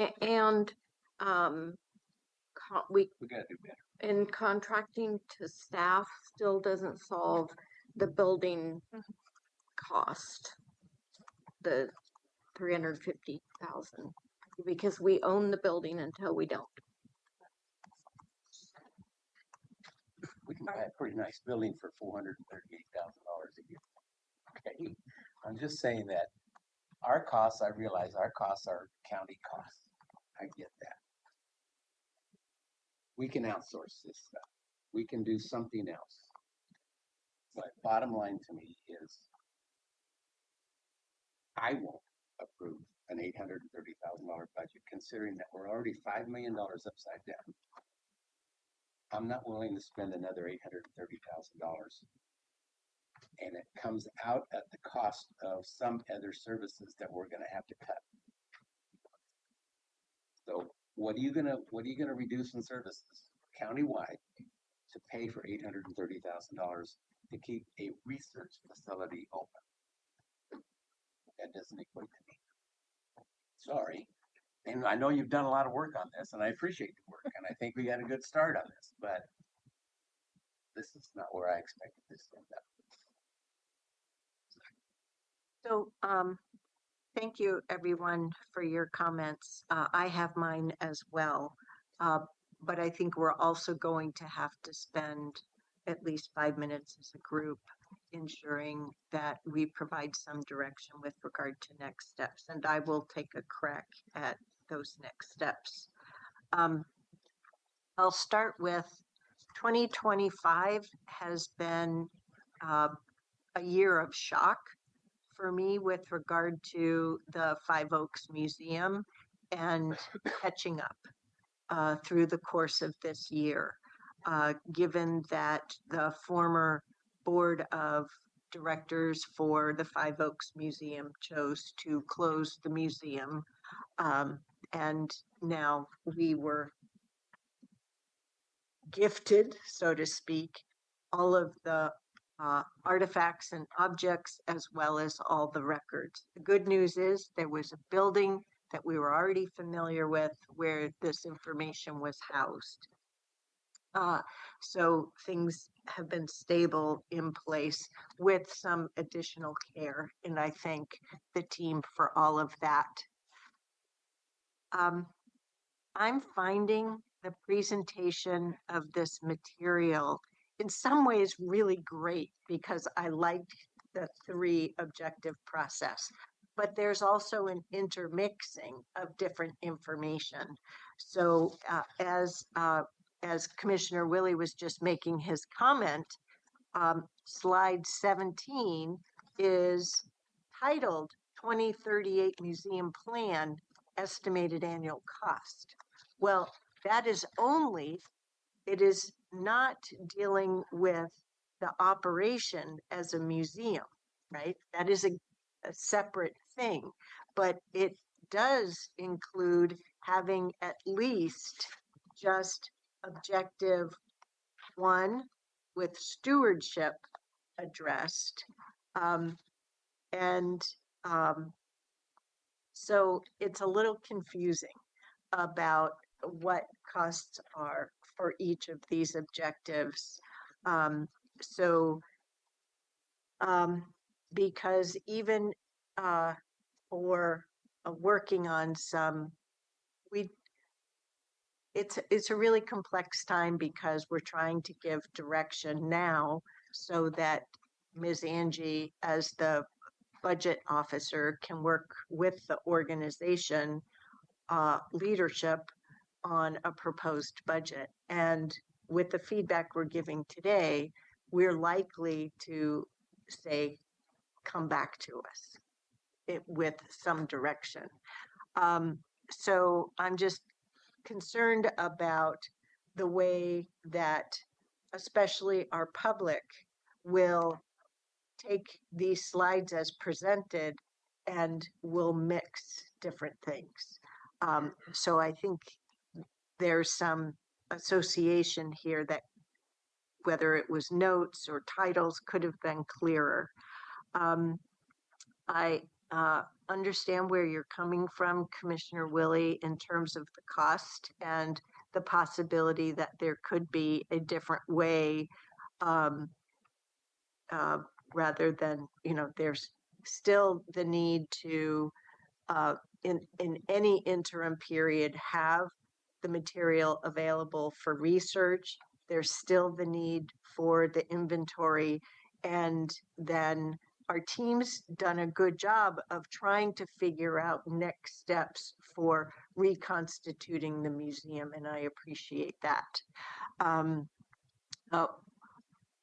that reconstituting the museum, objective 2, is a lot more out of our control, right? We're putting an idea out there. So we have to have a plan and a budget for keeping the collection stable while also meeting other objectives. So that isn't entirely clear to me here, though I understand it.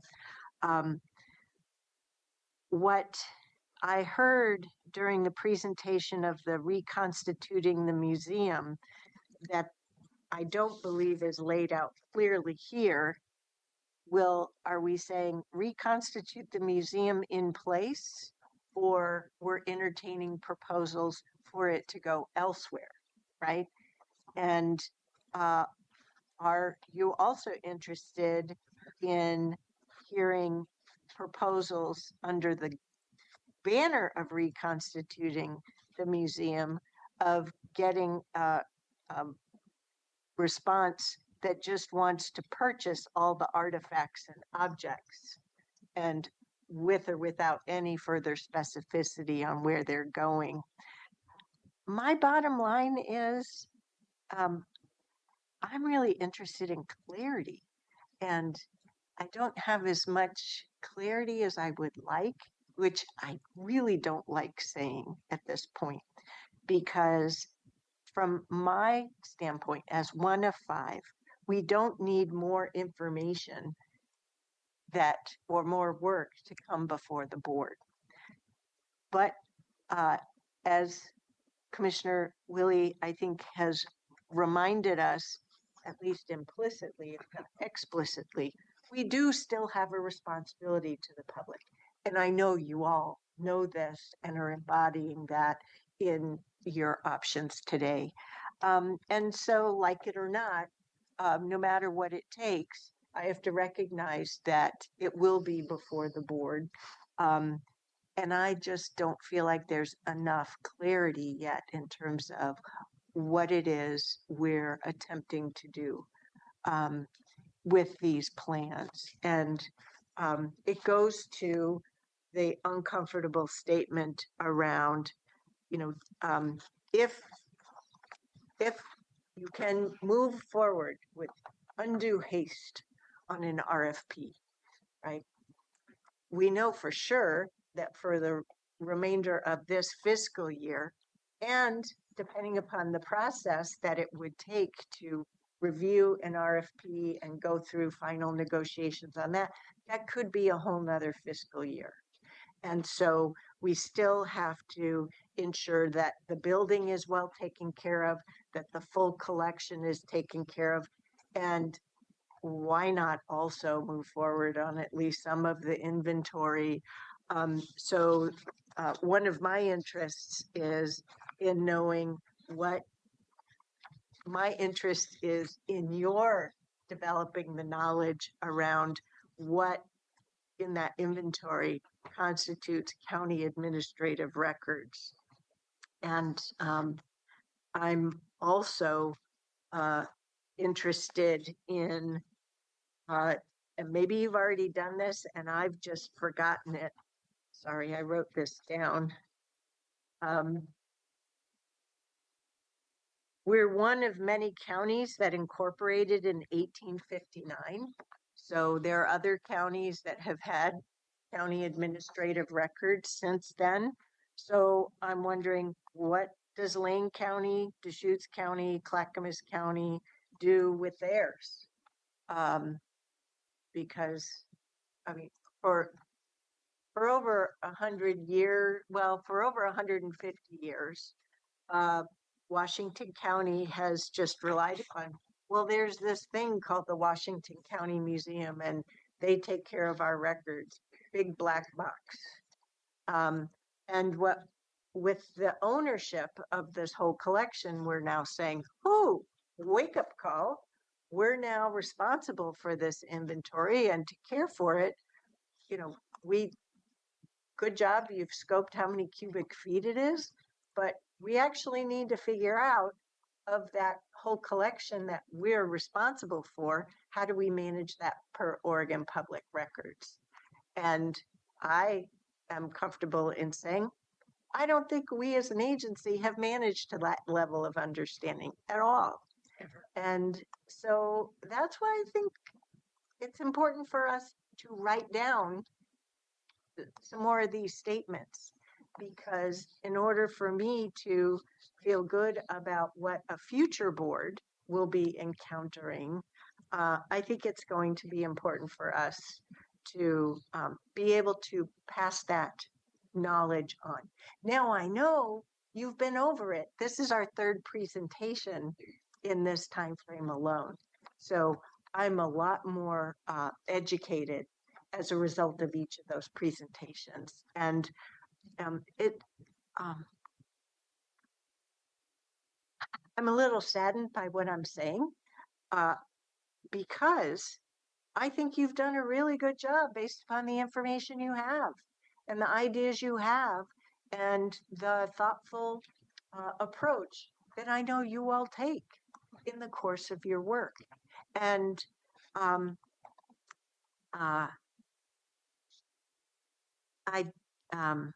I really don't like just saying, well, it isn't clear enough to me. I think the responsibility for each of these objectives is clear enough to me. I have, building on the prior presentations, I feel like I have a pretty good understanding of what stewardship means.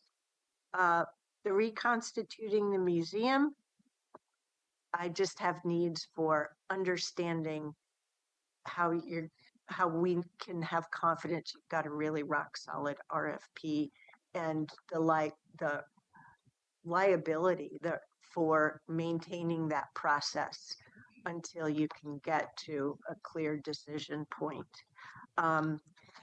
And then the collection, I understand the policy, the maintenance that comes with cost. I'm having a little difficulty at this juncture separating out stewardship and the collection, I think is what I'm having a little difficulty with, because both of them involve the records and the artifacts, but the difference is stewardship is supporting the research center versus just focusing on the inventory. Because I honestly don't know, do we have the option of just taking care of the collection for 2 more years, inventorying what's there? And then, because I don't think your proposed budget, I don't know, I need to ask, is just doing objective 3, is it independent of operating a research center, or is it just objective 3? I think it would be very difficult with the community right now and the community's needs to not do some sort of, for a little while. I agree with you, but I'm just wondering from a cost basis. Have you blended objective 1 and objective 3? I was going to go back to that slide, but I think that the cost that we're proposing, the 850,000, 830,000, it does cover the stewardship and the inventory. So the stewardship and collection objectives. Yes. Okay. Okay. Okay. Okay. It is a tough pill to swallow, the 830K on top of the $5 million.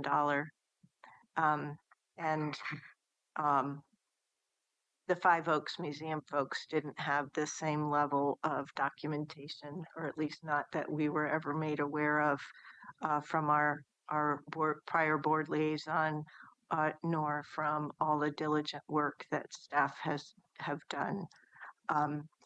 So go ahead. Can I, Angie. can I Yes. suggest a next step? Just because I know we've been going for a while, and board members, I've heard lots of various questions from you all, and potentially the need to follow up with some clarity on the questions. I do know that the January work sessions are and board meetings are very full already, so staff can work on coming back with answers to your questions in early February. That will include, and I'm going to put a goal in place, because if you don't have a goal, you can't work towards it, of bringing back a draft RFP for that discussion. What I'm hearing is some of the draft RFP, like what is this? What could it be? That could help anchor some of the questions. We will further bring back some of the language I've heard, collection, stewardship, but maybe some scenarios of how this could work with the RFP, just to provide that level of clarity for your board for next steps. We do have to make decisions as I work towards a proposed balanced budget to present to your board. And also the community has been asking for clarity of what the next steps are. So I think both of those variables are very true in this case. So that's why I would suggest an early February work session. And I want to make sure we do that before Joe retires. I think we also, in this reconstitute the museum option, need to be clear that we don't have an answer on that objective until we have someone to do the work. And we'll be very clear when we come back to your board what we know and what we don't know. Yeah. And make sure that's clear on slides. And if other people have the answers, great. But we'll share kind of what our limitations are as of staff. Can I ask one question? When we were before your board previously, we were told clearly that the county would not be providing funding towards a new operator. And what I heard today is maybe you want to consider, because that's part of drafting an RFP is, are we That's gonna... why this is confusing, because it makes it sound, you just said a minute ago, that slide 17 is for stewardship and collection. You can't operate a museum without a physical place. So I asked about in place in the building or somewhere else. So someone could say, well, you know, you're already there, everything's already there, so you keep ownership of the building, and you already have to do the inventory work, so we'll just be doing the things that you very clearly listed out on slide 10. They do the service mix. So it needs to be cleaner in understanding that it is. It can't be a mix of everything in terms of our own costs and what is before us. We'll come back in February and we will provide your board with options. I want to lift up, and I am not minimizing at all our historical records when I make this comment, and I want the community to be very clear of that. This is not a mandated service for the county to deliver. And so as I reflect on your board budget principles and priorities, and as we have a structural imbalance, the reality of a structural imbalance in the county, I am going to lift back up to your board in transparent fashion that if you want whatever ultimate scenario you choose, we are choosing that potentially above other activities the county budgets for and funds. So we will make sure that's very clear in February, so that we are not having or giving the board perception just of one-off choices, and that we have that holistic look always at the county service portfolio. And I think that's part of what Marnie was trying to lift up, is weighing those priorities against each other. So we'll bring that back. That's what surprised me about the 830 number. That we are talking about already in the hole. what services we're gonna cut 45 million already. And then we come back with a proposal of an additional $830,000 for a non-required service. And, Where we're fixing past issues for a long time. and so I guess I was just surprised at that. I feel like I've communicated a little bit too strongly because I really appreciate the work you've done. It's just I didn't like what. Okay. With all due respect. Excuse me, we do not allow public comment. We do not allow public comment in these meetings. I'm sorry, sir. You're not invited up to the table. Please sit down. You can always write us an email or send us a letter. Please. I've done that.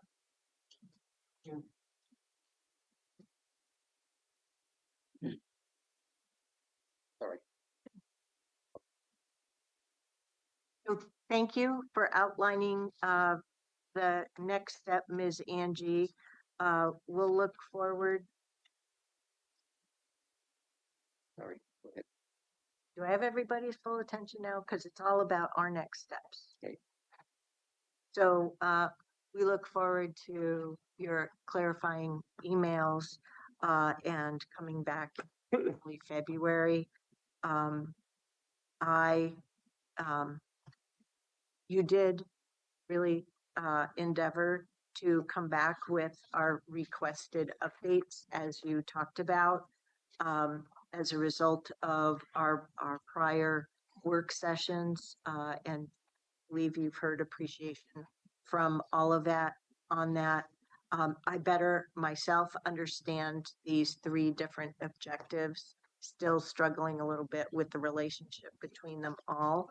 So I look forward to that. And towards that end, given the level of information that may be coming into that work session, I just want to recognize, I think I will benefit from a briefing in advance of that so that as you go through that presentation at work session,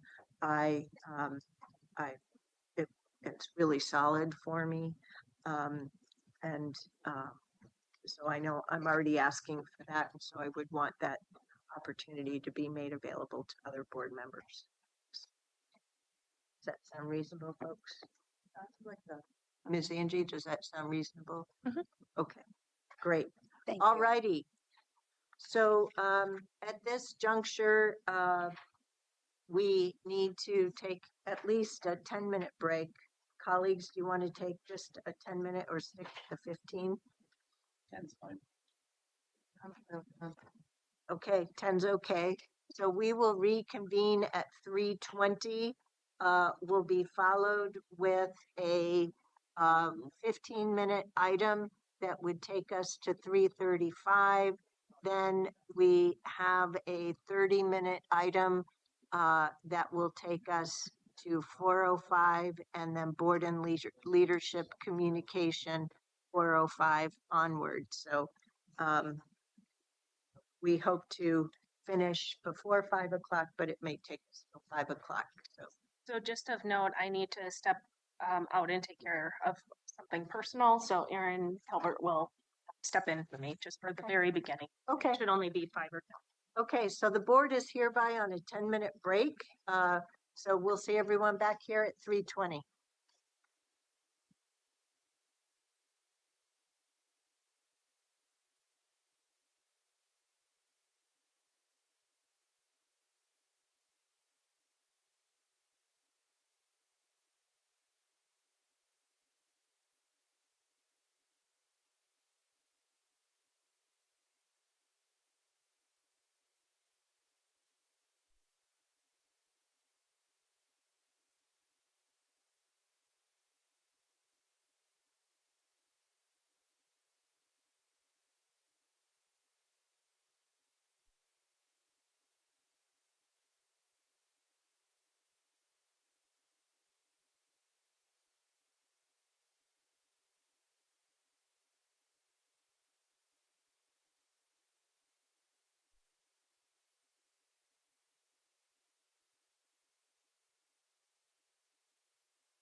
but she'll be back.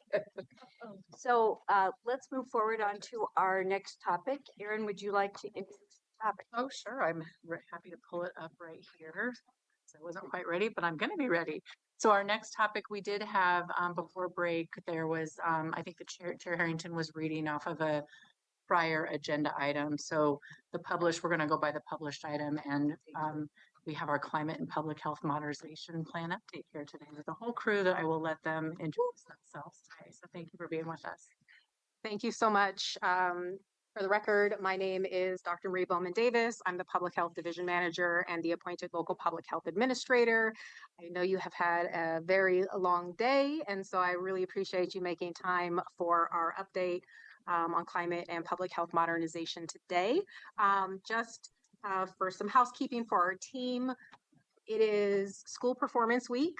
So we have some staff members that have some time certain when they need to leave, but we have backup subject matter experts in the room so that your board will get your questions answered today. So if someone needs to leave, please understand it's just a prior commitment, and we appreciate your grace. I will be really brief and turn it over to the team. So the Public Health Division staff have been engaged in planning processes to develop a public health modernization plan. And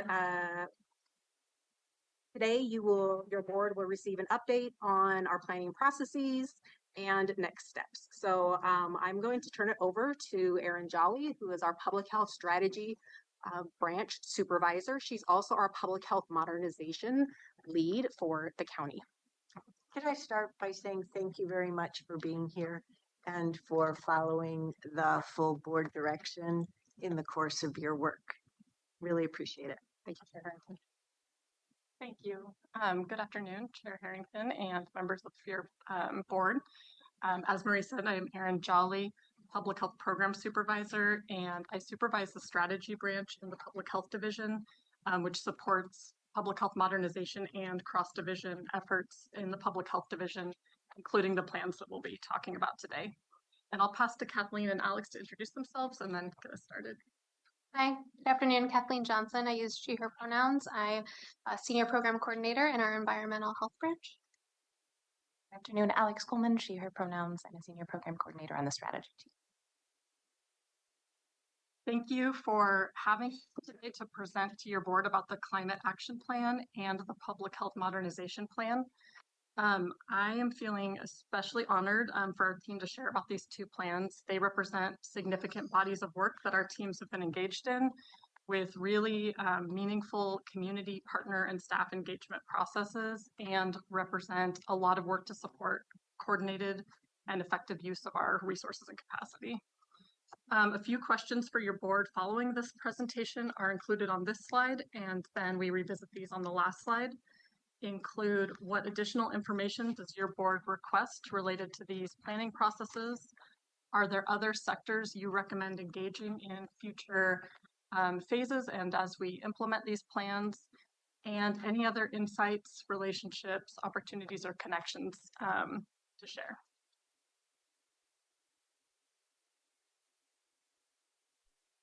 So today we will be sharing about two plans, as I said, the Climate Action Plan and the Public Health Modernization Plan.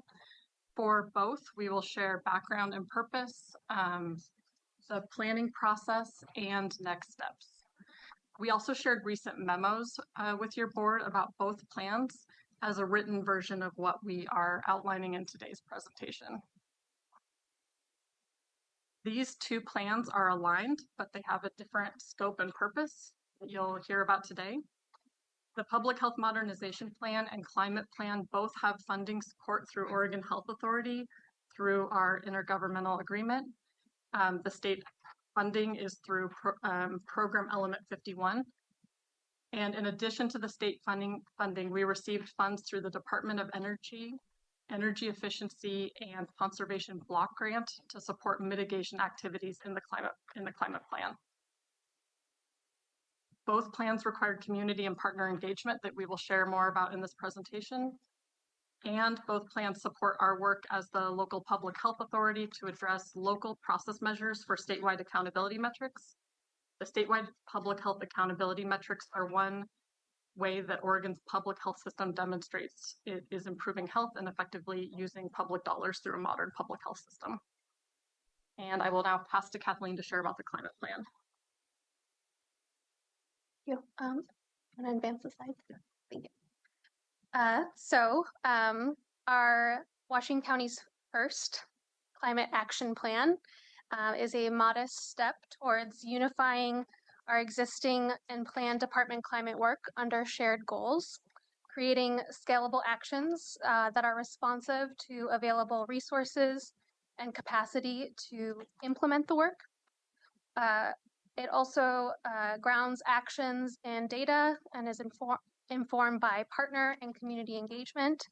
And it is our hope that this now finished plan serves as a future guide for climate-related work as available resources allow. And I have a colleague here in the room today. I just want to make sure I give flowers to Highland Edelman as well. Without her, I would not have been able to endeavor this process. And so it truly was a team effort. And I really appreciate her work and support to make this happen. Next slide, please. Over the last 2 years, we worked with consultants to conduct community engagement as a part of our public health planning efforts, including a focus on climate and health adaptation. Late spring and early summer of this year, we conducted more focused engagement, working with community to understand priorities and needs related to energy efficiency and emissions reductions. Through these engagement opportunities, we held 50 unique engagement opportunities with 750 participants. We were able to do this through listening sessions, focus groups, interviews, and an online community survey. These engagement opportunities allowed us to connect with people are also more often impacted by climate change hazards and events. Communities we reached through these opportunities included Latinx communities, Chinese, Vietnamese, African American, Native Hawaiian, Pacific Islanders, American Indian and Alaska Natives, Russian and Ukrainian communities, Arabic speaking, Somali speaking, Pashto speaking communities, in addition to other immigrant and refugee groups. We also connected with individuals and organizations that represent youth, students, older adults, rural residents, and individuals who identify as a part of the lesbian, gay, bisexual, transgender, queer questioning communities, and then people living with disabilities, unhoused individuals, and individuals experiencing food insecurity. So we really tried to reach as many people and organizations that work with as many people as possible. We also worked with consultants to facilitate 4 partner and county staff workshops to inform the development of climate adaptation and greenhouse gas mitigation strategies. The workshops brought together a diverse set of partners represented here in this visual before you. As we began identifying our climate goals and actions, we utilized a framework to help us prioritize actions. These framework elements included defining the county department's roles based on existing department scopes of work and work plans, scaling actions to meet available resources and capacity, and informing the work with community engagement, health impact, exposure, and emissions data. So what's in the plan? I believe you were sent the final version, and so I'll allow you to do your own individual deep dives. I have not committed every page to memory, but our climate action plan is final, yay, and will be made available in PDF format by the end of this calendar year. The planning process has been a coordinated effort across county departments, working with key staff to ensure it's highlighting existing efforts and the directions we'd like to take as county departments. Goals and actions identified in the action plan will cover things like how we are integrating climate adaptation and mitigation into our operations and programmatic work, how we are supporting our community and partners and increasing community adaptation through education, training, communications, and connection to resources, along with capacity building, how we are collecting and monitoring and reporting on data related to climate change and its impacts to our community, How are we reducing emissions and improving energy efficiency in buildings, and how we are supporting alternative fuel sources and expanding the use of electric vehicles, in addition to how we support multimodal transportation options throughout Washington County. And this is just a sample of what you'll find in there. And so I will pass it back to Erin to talk about our next steps. This slide shows where we are now and the planned next steps for the climate plan. In order to stay coordinated across county departments as we implement the climate plan, identified staff across key departments have formed a collaborative group. We held the first meeting in late October, and a next step is to develop a charter and roles and responsibilities for the group. This group will also support with providing updates to your board through memos or presentations. Our fall 2025 update to your board included a memo, as I mentioned, and this presentation today. As Kathleen mentioned, the climate plan is now complete and was just published to meet grant and funding requirements, so it is available. And then we will move into the implementing actions that are aligned with department roles. We plan to share updates with your board as requested, and also in the fall 2026 through a memo or work session. And I will pass to Alex to share about the Public Health Modernization Plan. Thank you. So this plan is required. It's a statutory requirement. And the purpose of this plan is to outline how the local public health authority, we've been able to implement the foundational capabilities and programs outlined in the state's modernization framework. So this plan will be submitted to OHA by December 31st, and OHA is required to review and approve these plans. Next slide. So this plan was developed with extensive input from staff and through a community engagement process supported by the division over the past 2 years. Feedback was sought from key internal and external partners throughout each phase of development. This plan has also been informed by the cost and capacity assessment done by the Public Health Division in the summer of 2024. This plan is a high-level operational plan that's really going to act as an anchor for aligning division work and priorities. It summarizes division's implementation to date of the capabilities and programs, challenges identified to achieving full implementation, and near-term priorities for continued progress. It also outlines what our local vision for full implementation of the capabilities and programs would look like and the resources needed to achieve that vision. Given the high-level nature of this plan, it does not include an implementation plan. The Public Health Division will be developing its next strategic plan beginning in 2026, which will serve as its. The priorities identified through the strategic planning process will provide a roadmap for where we want to focus our resources over the next 3 to 5 years. We will also focus on connecting progress back to existing bodies of work, including the climate action. I'll now pass it back over to Erin to close this out. Thank you both. Coming back to the questions for your board that we reviewed, we have 3 questions that we highlighted here.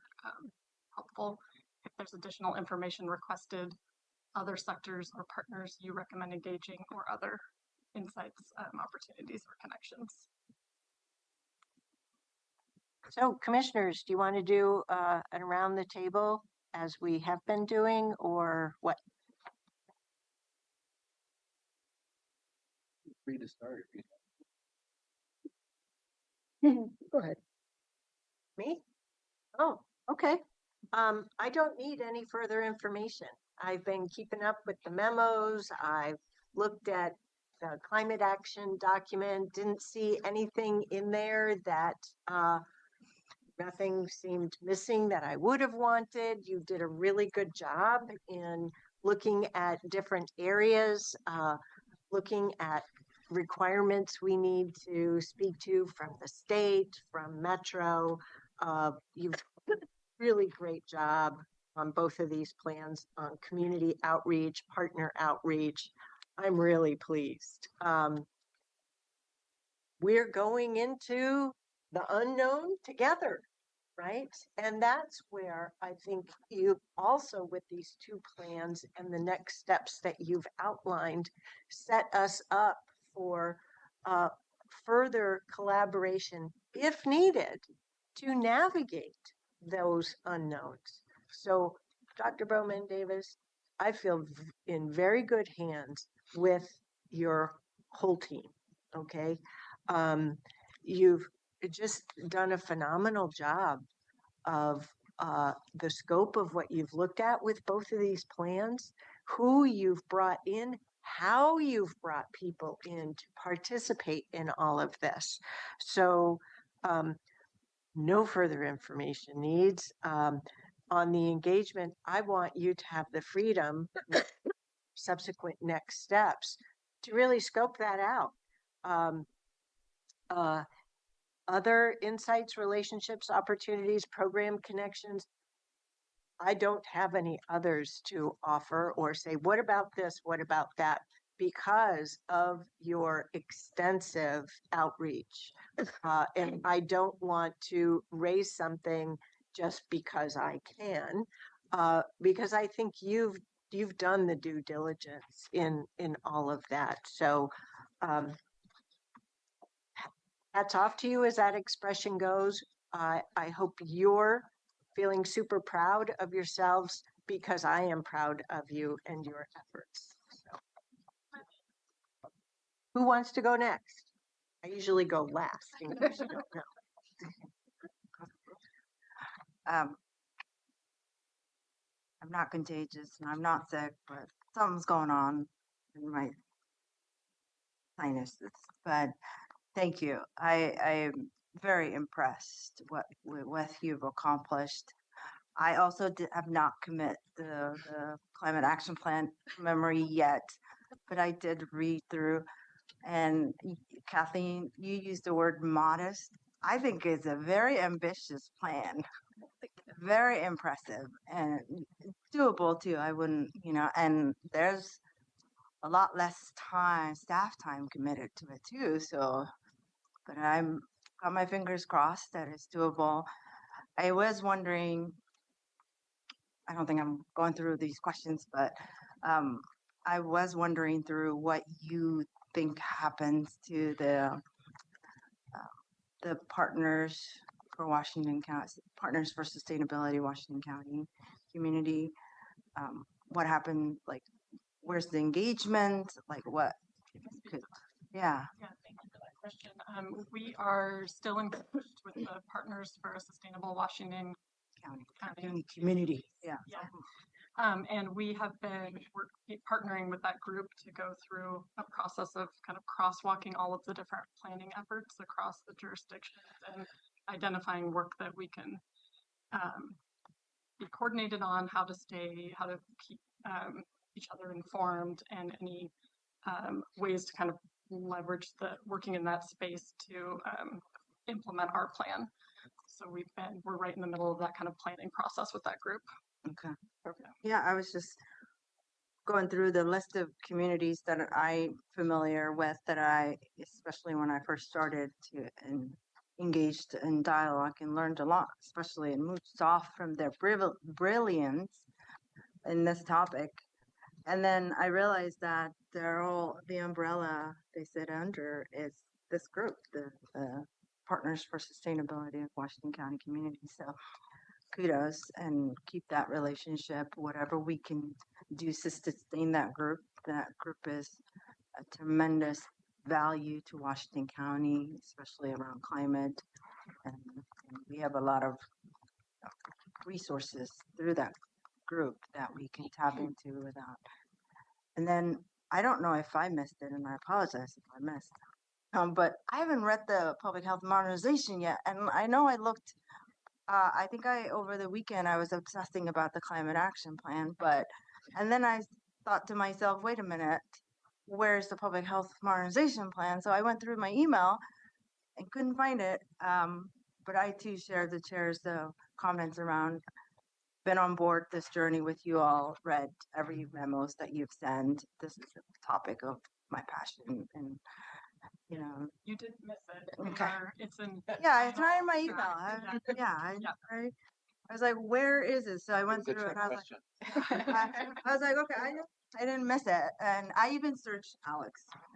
Well, I imagine you had a few of those. It came through the public health advisory and I missed it because I do represent, I don't know, I'm ex officio, but I do sit there and listen for the board.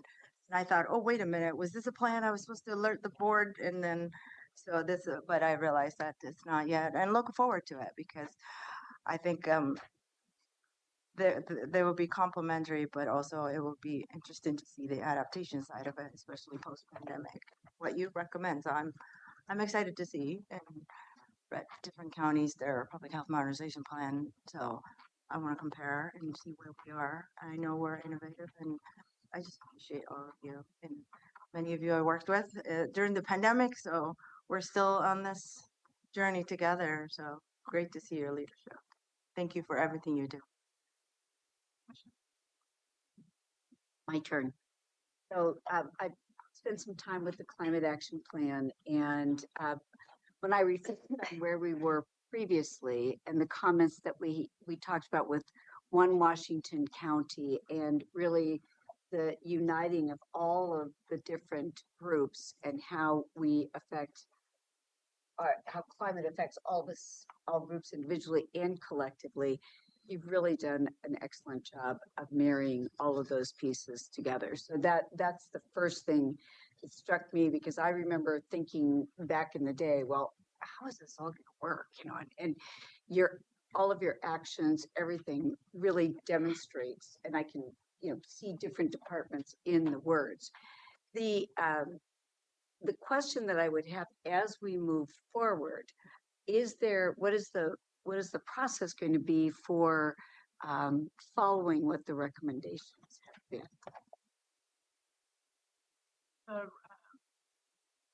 Clarify the recommendations in the plan and implement them. Yes, where we talk about county, you, we, although I'd like to, did such a great job. For example, long-term actions around developed community climate change ambassadors to increase reach of education, and it identifies the county's role as lead. Yes. So will there be follow-up on that, and how will that come to us? Yeah, good question. Kathleen, do you want to share more about the collaborative? Yeah. And I'm looking just, for example, on page 24. Yeah. Scroll.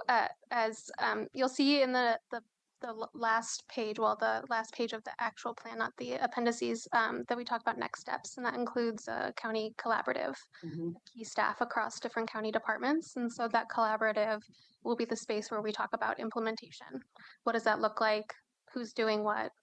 Where is that going, and checking in. And through the work that we did with consultants to help inform this plan, we have a very large internal spreadsheet, essentially like a matrix that includes all those actions and goals, and what department is leading them, any kind of updates on that work. And so we'll be kind of tracking progress through that. But the tracking progress, the discussions around implementation, we expect that to happen in the collaborative that we started this fall, and will continue to meet through the fiscal year. We also have clean water services sitting in the collaborative with our departments to stay coordinated. That's great. That's great. Yeah. Thank you. No, the only thing I have to say is congratulations on the first Washington County Climate Action Plan. So congratulations with that. And then I also noted the last sentence: the plan unifies existing departments' climate work, which is very important. We have to have a vision and a goal before we can get there. But the plan also outlines actions that serve as a future guide for climate-related work as resources and capacity allow, because you all know we're restrained with that. So, but thanks for doing this work. And yeah, it's a good job. We need to have a roadmap. That's what we have. Thanks. Thank you very much. Thank you. Okay. Well, the good news is we're about 5 minutes early. Yay! So next up, proposed amendments to the Behavioral Health Council bylaws. Welcome. Oh, Good afternoon. Your chair went. I feel a little bit better now that it's raised higher. Good afternoon, Chair Harrington, members of the board. My name is Mira Samanto. I'm the Director of Health and Human Services. Pleased to follow our wonderful presentation from our public health team with some information about changes to our Behavioral Health Council bylaws. So with me is Nick O'Cone. He is the Division Manager with Behavioral Health. He will present information about these proposed changes, and the goal would be we'd return to your board at your business meeting on January 6th for your approval, pending any questions or considerations that you have after today's presentation. Go ahead. Good afternoon, Chair Harrington, Commissioners. As Mira mentioned, I'm Nick O'Cone. I'm the Division Manager of Behavioral Health, and I'm going to be talking a little bit today about our Behavioral Health Council bylaws and some recent updates that we made. So for today's presentation, I'm going to provide a really brief overview of our Behavioral Health Council. I'm going to be talking a little bit about our bylaws history and some of the updates that we made recently and why, and request consideration for adoption, as Mira mentioned, at our January 6th, at your January 6th, excuse me, meeting. You have 5 extra minutes, so don't feel rushed or brief. Well, I was a little nervous because I didn't get the same welcome as my colleague from public health. So, so a brief overview of our Behavioral Health Council. It's a 15-member board and commission that really advises our Behavioral Health Division on the strategic direction of where we're going. It's actually a council that is in Oregon Revised Statute, and it really creates an opportunity for us to bring community partners and community members who oftentimes have lived experience to the table to be advising us on the work that we're doing. We provide them updates, but we really hear a lot of updates from them as well as far as what we need to be working on. We brought edits and updates to you all last year in April of 24, and you approved the most recent update to our Behavioral Health Council bylaws at that time. Following that update and those approvals, we posted these bylaws on the website because a lot of what we do is externally facing. And because of that, they were flagged as we went through a series of just looking at our language to ensure that it was in line with the recommendations from the Office of Access and Opportunity. Once it was flagged, our Behavioral Health Division and team, we made language updates to make sure that the document was in line with the language recommendations and guidance of the Office of Access and Opportunity. And we brought that to our Behavioral Health Council for a vote and for approval on October 24th of this year. I don't know why I flipped this thinking that that would work, but I'm going to go ahead and push this button. The previous adopted version, we went through a really comprehensive process where we had a subcommittee of our Behavioral Health Council that really worked on the language and the scope of our bylaws for the better part of 2 years. And really the only changes that were made to the version that I'm bringing to you all for consideration is to ensure, as I was saying, that the language was in line with the Office of Access and Opportunities guidance, and there were no material changes related to council structure, roles, or decision making. And with that, the request of the board is just to consider approving the bylaws as updated that were submitted by the Behavioral Health Council following our vote on October 24th of 2025. Thank you. Commissioners, do you have any questions and or comments? I have no questions. It's very clear what the updates have been, and they're appropriate, and thank you for making them. My comment, I don't have a question, and I appreciate the work you all underwent, but I have to tell you that I was kind of disappointed to see some of the red lines in this year. Some of the words that were crossed out that I didn't feel like it was necessary, but obviously I wasn't there, the discussion that took place and how you all came about. I understand the alignments around access and opportunity, but at the same time, we do have an equity resolution still in place. So I didn't see the crossing out, like the diversity, the diverse community, that word was crossed out. But that is the reality of Washington County. We're the most diverse county in Oregon. So I didn't see the reasoning behind that crossed out. I get the word advocacy, right? Like, I think it could be, to borrow a phrasing I heard earlier this morning from Alex. It's not about what you say, it's about what people, hear you say. So, but then I didn't understand, like, promote the provision of services to individuals without regard to age, sex, gender, color, disability, sexual orientation, gender identity was crossed out. I didn't see the reason. Like, I don't know what the intentions were and what this committee was responding when they crossed these words out. Um, but I think to me, the takeaway for me was, granted that I'm not in the room, you all were solving a problem that I don't think existed for us and for this committee, because I'm not aware any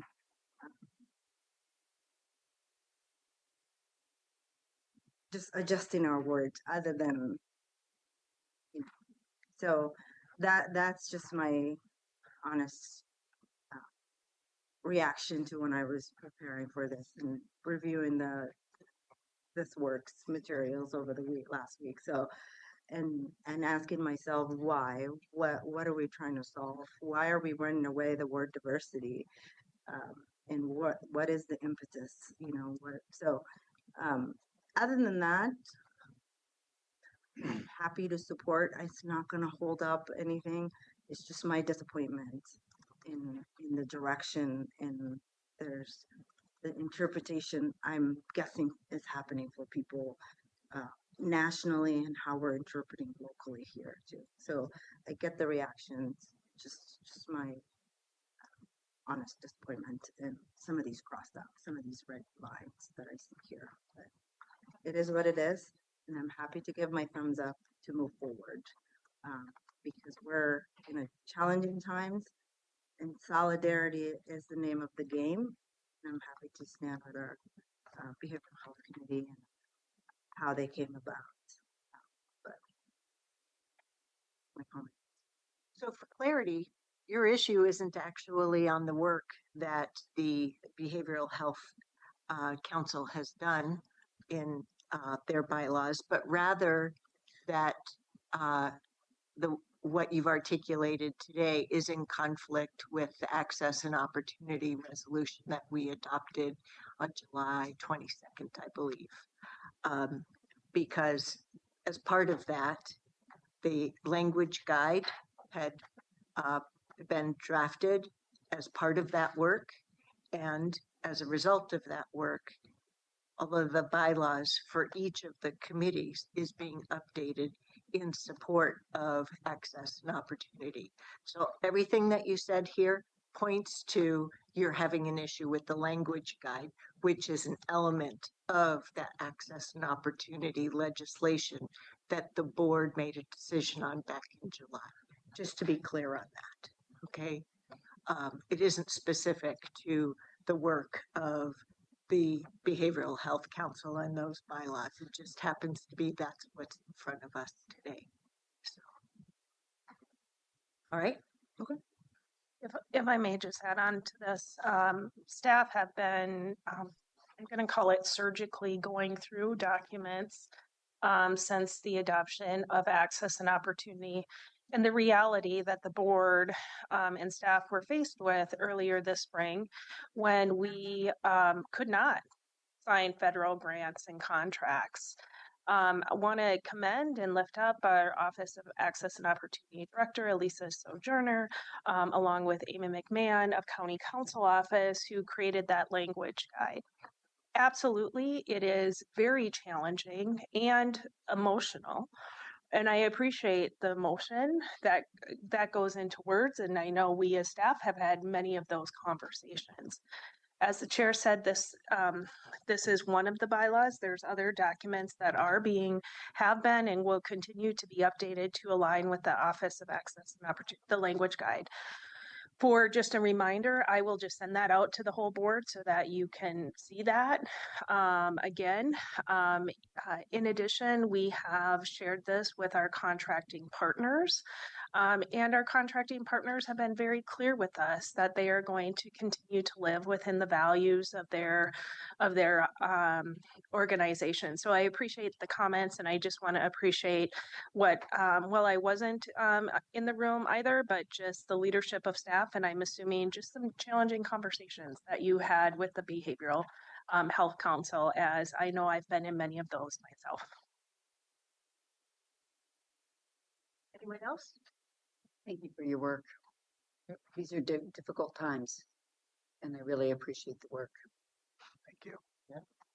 Onward home we go to January 6th. Thank you very much.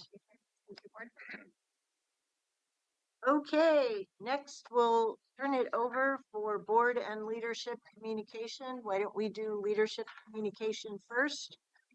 Who would like to go first? Chair, I'll go first. I have a very short update for you today, so just a couple of administrative notes with the holidays coming up.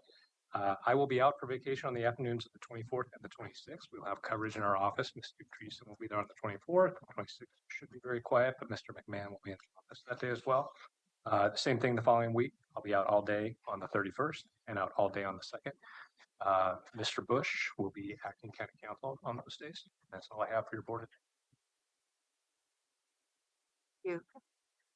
Well, season's greetings. Mother Nature is here yet again. As Emergency Manager John Wheeler mentioned in an email earlier today, we have more active weather over the next several days, starting with strong winds tonight and tomorrow. Expect gusts as high as 35 miles per hour, but there's a potential for winds as high as 44 to 48 miles per hour. I know in my household what this means is our compost bin will once again be full with pine needles. Given ground saturation, down trees are possible if we see stronger winds. So an email with more details as Mr. Wheeler continues to provide timely updates to your board is once again in your email. I just want to remind the board just structurally we do at times open an EOC so that it's not just how we work within Washington County, but that can be seen just as recently as the strong rainfall, so that we're partnering and coordinating across jurisdictions and systems. I want to take an opportunity to lift up just the importance of federal funding and FEMA in this space, and just the looming questions and uncertainty that we have as we have seen just FEMA grants not coming through, such as for the hazards mitigation plan, which the county is required to complete so that we are eligible for federal funding. And your board has recently talked about RDPO and potential impacts on what the structure of our regional communications will be. So I think this is an area for us to watch as we move forward, because while we can plan for disasters and emergencies, they impact us within moments notice at times. I will also be taking my customary time off to be with family. My teenagers may want to return me to work since I will be out for 2 weeks. I will follow up with your board in writing just so that you know what the coverage plans are. And that concludes my update. Thank you, Ms.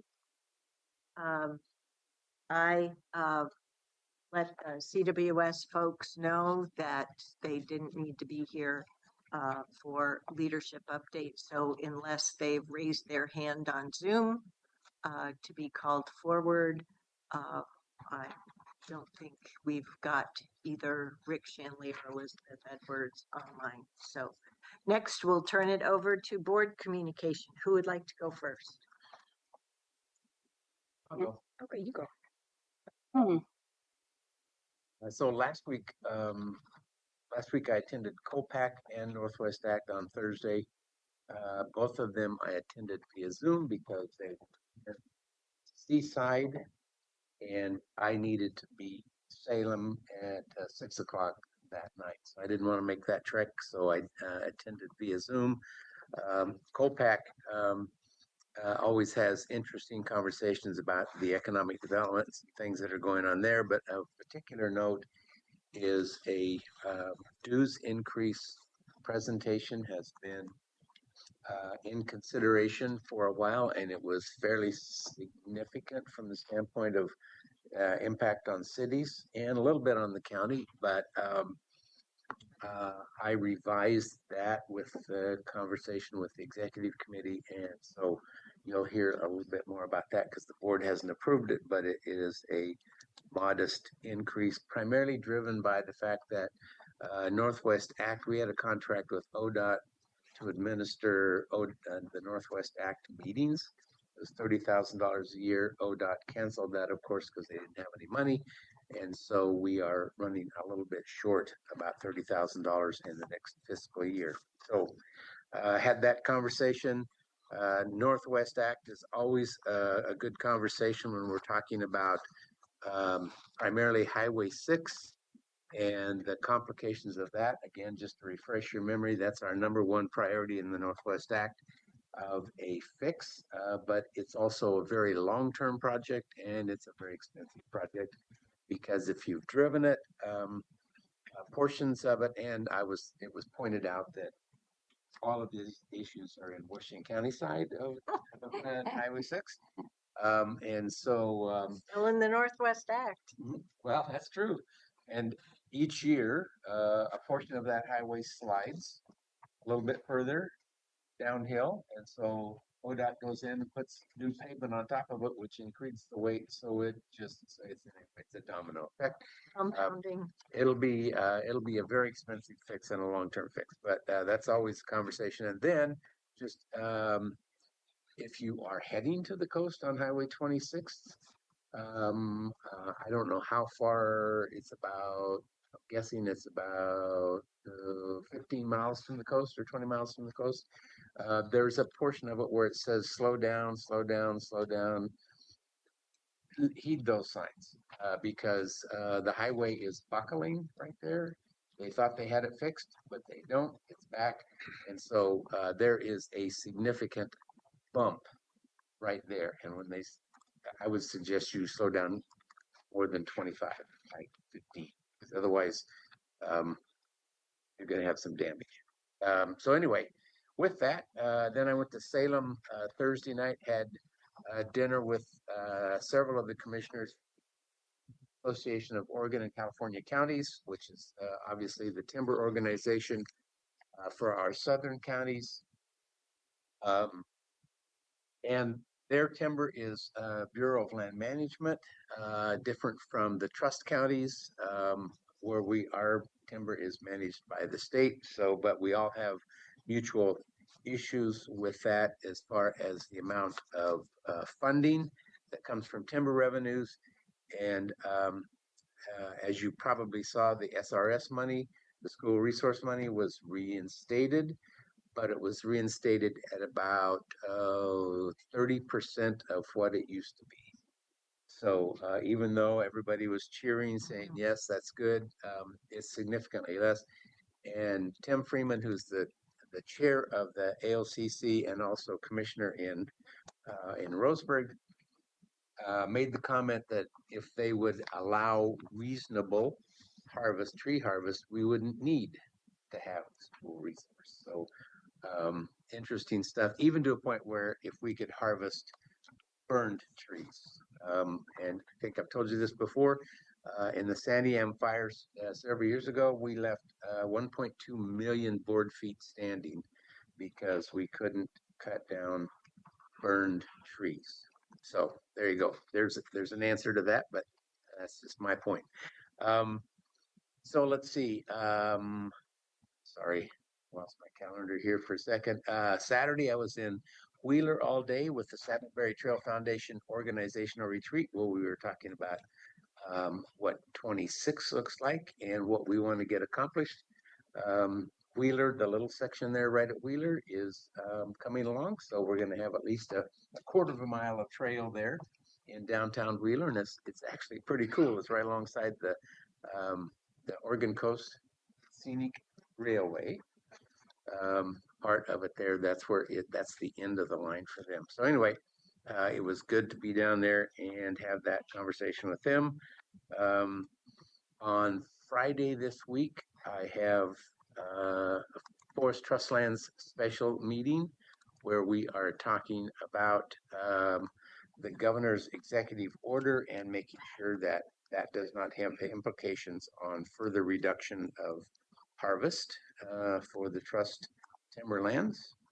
Is it a recent executive order or a new one? No, no, it's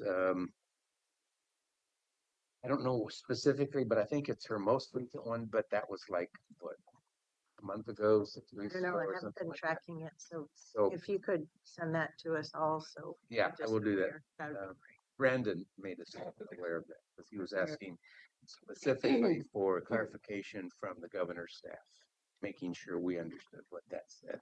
Okay. And let's see. Thank you for covering that meeting and that topic. Yeah. Continue. Yeah. That's all I got. Merry Christmas. I'll go next. On Wednesday morning last week, I had two meetings at Work Systems Inc. And you may have seen in the constituent report that there was a letter to me as executive board member of WSI about a disgruntled employee. Executive committee or? I'm on the executive committee as well as on the board. Yep. But I did have a brief opportunity to talk with Alex about the situation, and I'm comfortable with the direction that the WSI board is taking.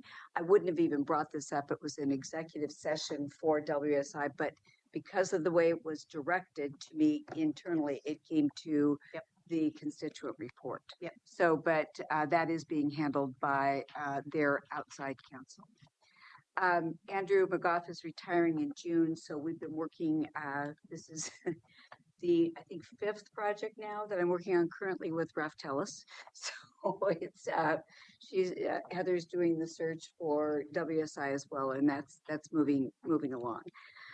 On Thursday, I spoke with the Washington County Haulers Association. I always enjoy doing that.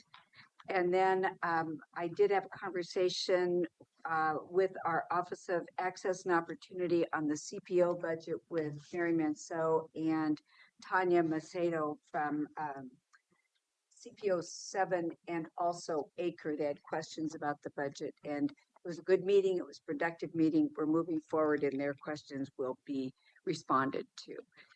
We will see those questions. Yes. How? I will send them to you. Great. But there isn't a resolution from that meeting at this point to provide information. Thank you. Then on Friday, I spent time with local electeds and community leaders at the 7th annual Washington County Circuit Court Gathering, along with several of you. That was really a very good event. It was a good opportunity to talk to our legislators. And I wrapped up the week with a coffee having coffee with Jody Weiser from Tax Fairness Oregon about tax enterprise zone taxing and some interesting information there. This upcoming week, this week, yesterday and tomorrow, I have several staff meetings, but in the evening tomorrow, I will be at the Cornell Road Transitional Housing Open House. Thank you, Commissioner 5, for attending the impact meeting in my place. There are no votes to be taken. There's an update on the Vancouver, on the Vision Action Program for Metro, and then also on the City of Vancouver comp plan, and then also on the grant program. So it's updates, and I have a briefing that I'll make sure you get as well. Then tomorrow we'll be back here, or Thursday we'll be back here for several executive sessions. In the meantime, I'm going to be meeting with John Wheeler regarding the RDPO reorganization. I'll have a report back for you on what's happening there. And I will also have an update or prep on the RWAC meeting that's going to be happening on Thursday afternoon. Next week, I just have a few meetings. Most of those will be attended virtually but I'm available if anybody needs me, and happy holidays to everybody. Great. Commissioner Fye? Thank you, Chair. I'll go next. Yeah, that the seventh annual Washington County one, I really enjoyed that one. I thought this year, did they bring in a table or did you all see I think they had a standing room. They brought in another table because Yeah. some folks came without having RSVP. Oh, okay. I was like, wow, they had a standing room. So that was great. I did have to leave to come to the office for a meeting scheduled for 9 o'clock. But I do want to update you one thing. Yesterday, I attended as your board rep at WCCC, and there was no decision taken, but I wanted to let you, specifically Chair Harrington, let you know that some of the mayors, well, two or maybe one mayor was requesting, and I know you do mayors meetings, maybe this could be a topic for next time. But What's the topic? I'm getting to it. This is the build-up, Chair. I have 5 minutes. Let me tell you the whole story. So when we were talking about the topic around general revenue options and the resilience transportation funding option implementation, that topic, it was really great. The staff did a great job. They, represented what they presented here. But what came out, the need that came out was, I've heard the jail and the community correction expansion, when that construction or the going out to the residents asking for money to build the jail will come out. So some of the mayors were wondering that, particularly, and then also when we're going to go out to the residents and ask money. So I thought maybe to just elevate that for you next time, maybe dedicate time to talk about the jail and community corrections expansion project. And then also maybe lay out, I thought about sharing this slide that was included in our budget and principles and priorities today that laid out some of the priorities that is coming in the future, planning for the future. But I know a lot of the mayors are not tracking what we're tracking, but that's something that came up, wondering the future of Washington County and what is the revenue approach looks like for the future. Other than that, there was no vote taken or anything. There was a lot of informational update. In terms of this week, I will attend Commissioner Treese and PAC. I think I do have some emails in my inbox about some of the notes for that. So I will, online. I was wondering if it was in person or online. Virtual. I'm clear. Yeah, it's online. Yeah, great. In terms of this week, I have JPAC, all informational as well. One of the topic is community connectors, transit steady opportunities and tools. They also presented it yesterday at the WCCC. This is Metro's work built on the methodology developed by Washington County and Ride Connection that's been successfully used to program shuttle services in key locations in Washington County. And then the other topic is Safe Streets for All updates. And it's all just informational sharing. And then time flies. The next thing I wanted to update you all is yesterday was Councilor Juan Carlos and myself are convening a group around immigration task force in an effort to strengthen information. Yesterday, Governor Tina Kotek joined us, and I wanted to just give you a preview of some of the discussions that we've had, and I can. But the governor thanked the participants for their work and described the current moment as sobering, difficult, and ongoing. The governor emphasized that the situation is not temporary and that response must be sustainable over time. The governor also shared that following the election, the state moved quickly to coordinate across statewide elected officials and agencies. Required sanctuary law trainings was implemented for state employees. And then the state has been responding to federal directives and actions as they rise, including adjusting communications and coordination as conditions evolved. The governor emphasized that coordination is essential at this moment. but also acknowledge that people are tired and stretched, and underscored the importance of sustaining efforts over time. Like this, the whole situation, what's happening from the federal level, it's going to be we're in it for the long haul. And I will end right there. But it was a really great, well-attended meeting, and the governor noted that there are limits to what government can do through legal and administrative tools alone, but broader community engagement is part of that response. Let's have comments back. And the people there ask a lot of good questions, and we'll get a response from the governor's office, and then I can share that information to you all once it comes to my box.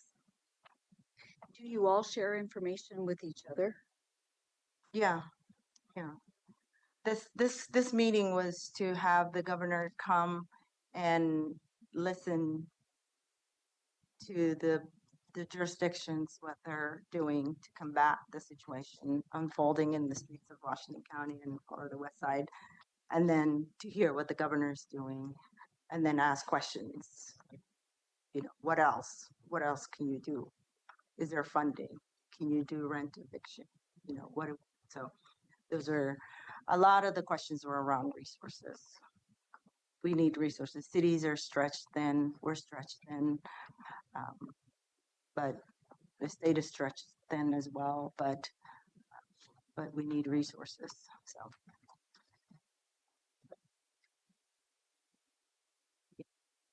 Okay.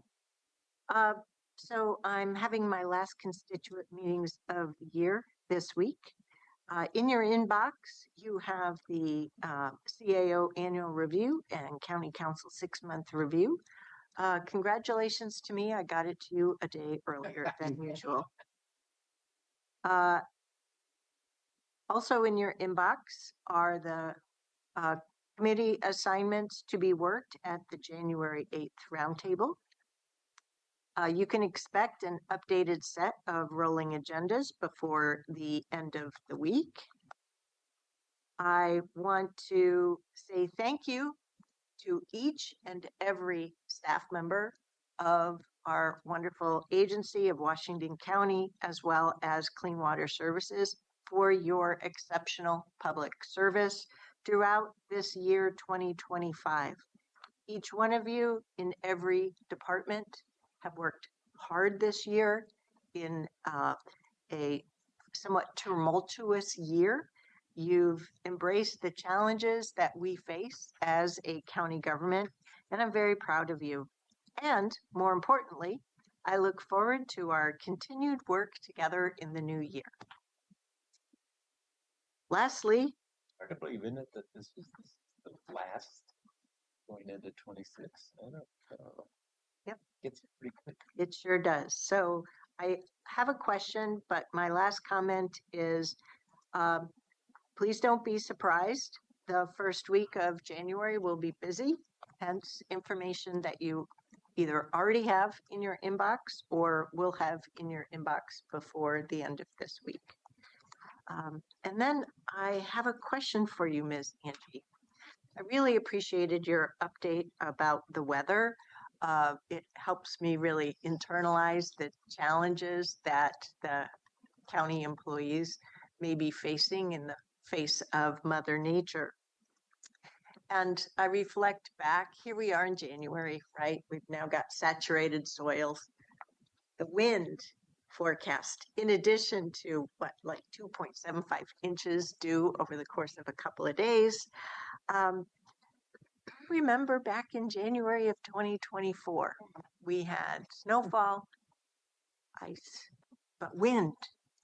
And so I'm hopeful that I don't know who the PGE contact is anymore. I've lost sight of their change in personnel, retirements, and whatnot. So I can only hope that you and John have that contact information, because when I think about the wind now, I think about many of those challenging neighborhoods in northeastern Washington County, older mature trees, taller trees with the power lines in the back, and the havoc that the wind can cause. So I have decided through articulating this that rather than asking you a question, I'd rather state it as a hope. But if you need any of us to track down contact information, please let us know. My fingers are crossed for all of you. Yeah, and I want to take us back to January of 24. And as soon as you mentioned January 24, I knew exactly what you're talking about. So we have had conversations with PG at that point. I would say the response is far more connected at, I'll say, the direct staff level, from emergency management to emergency management staff, and also within LUT operations. My personal belief is I think we as intergovernmental entities can still continue to do a better job at the leadership level of connecting during the time when we have surges and we don't have communications capacity.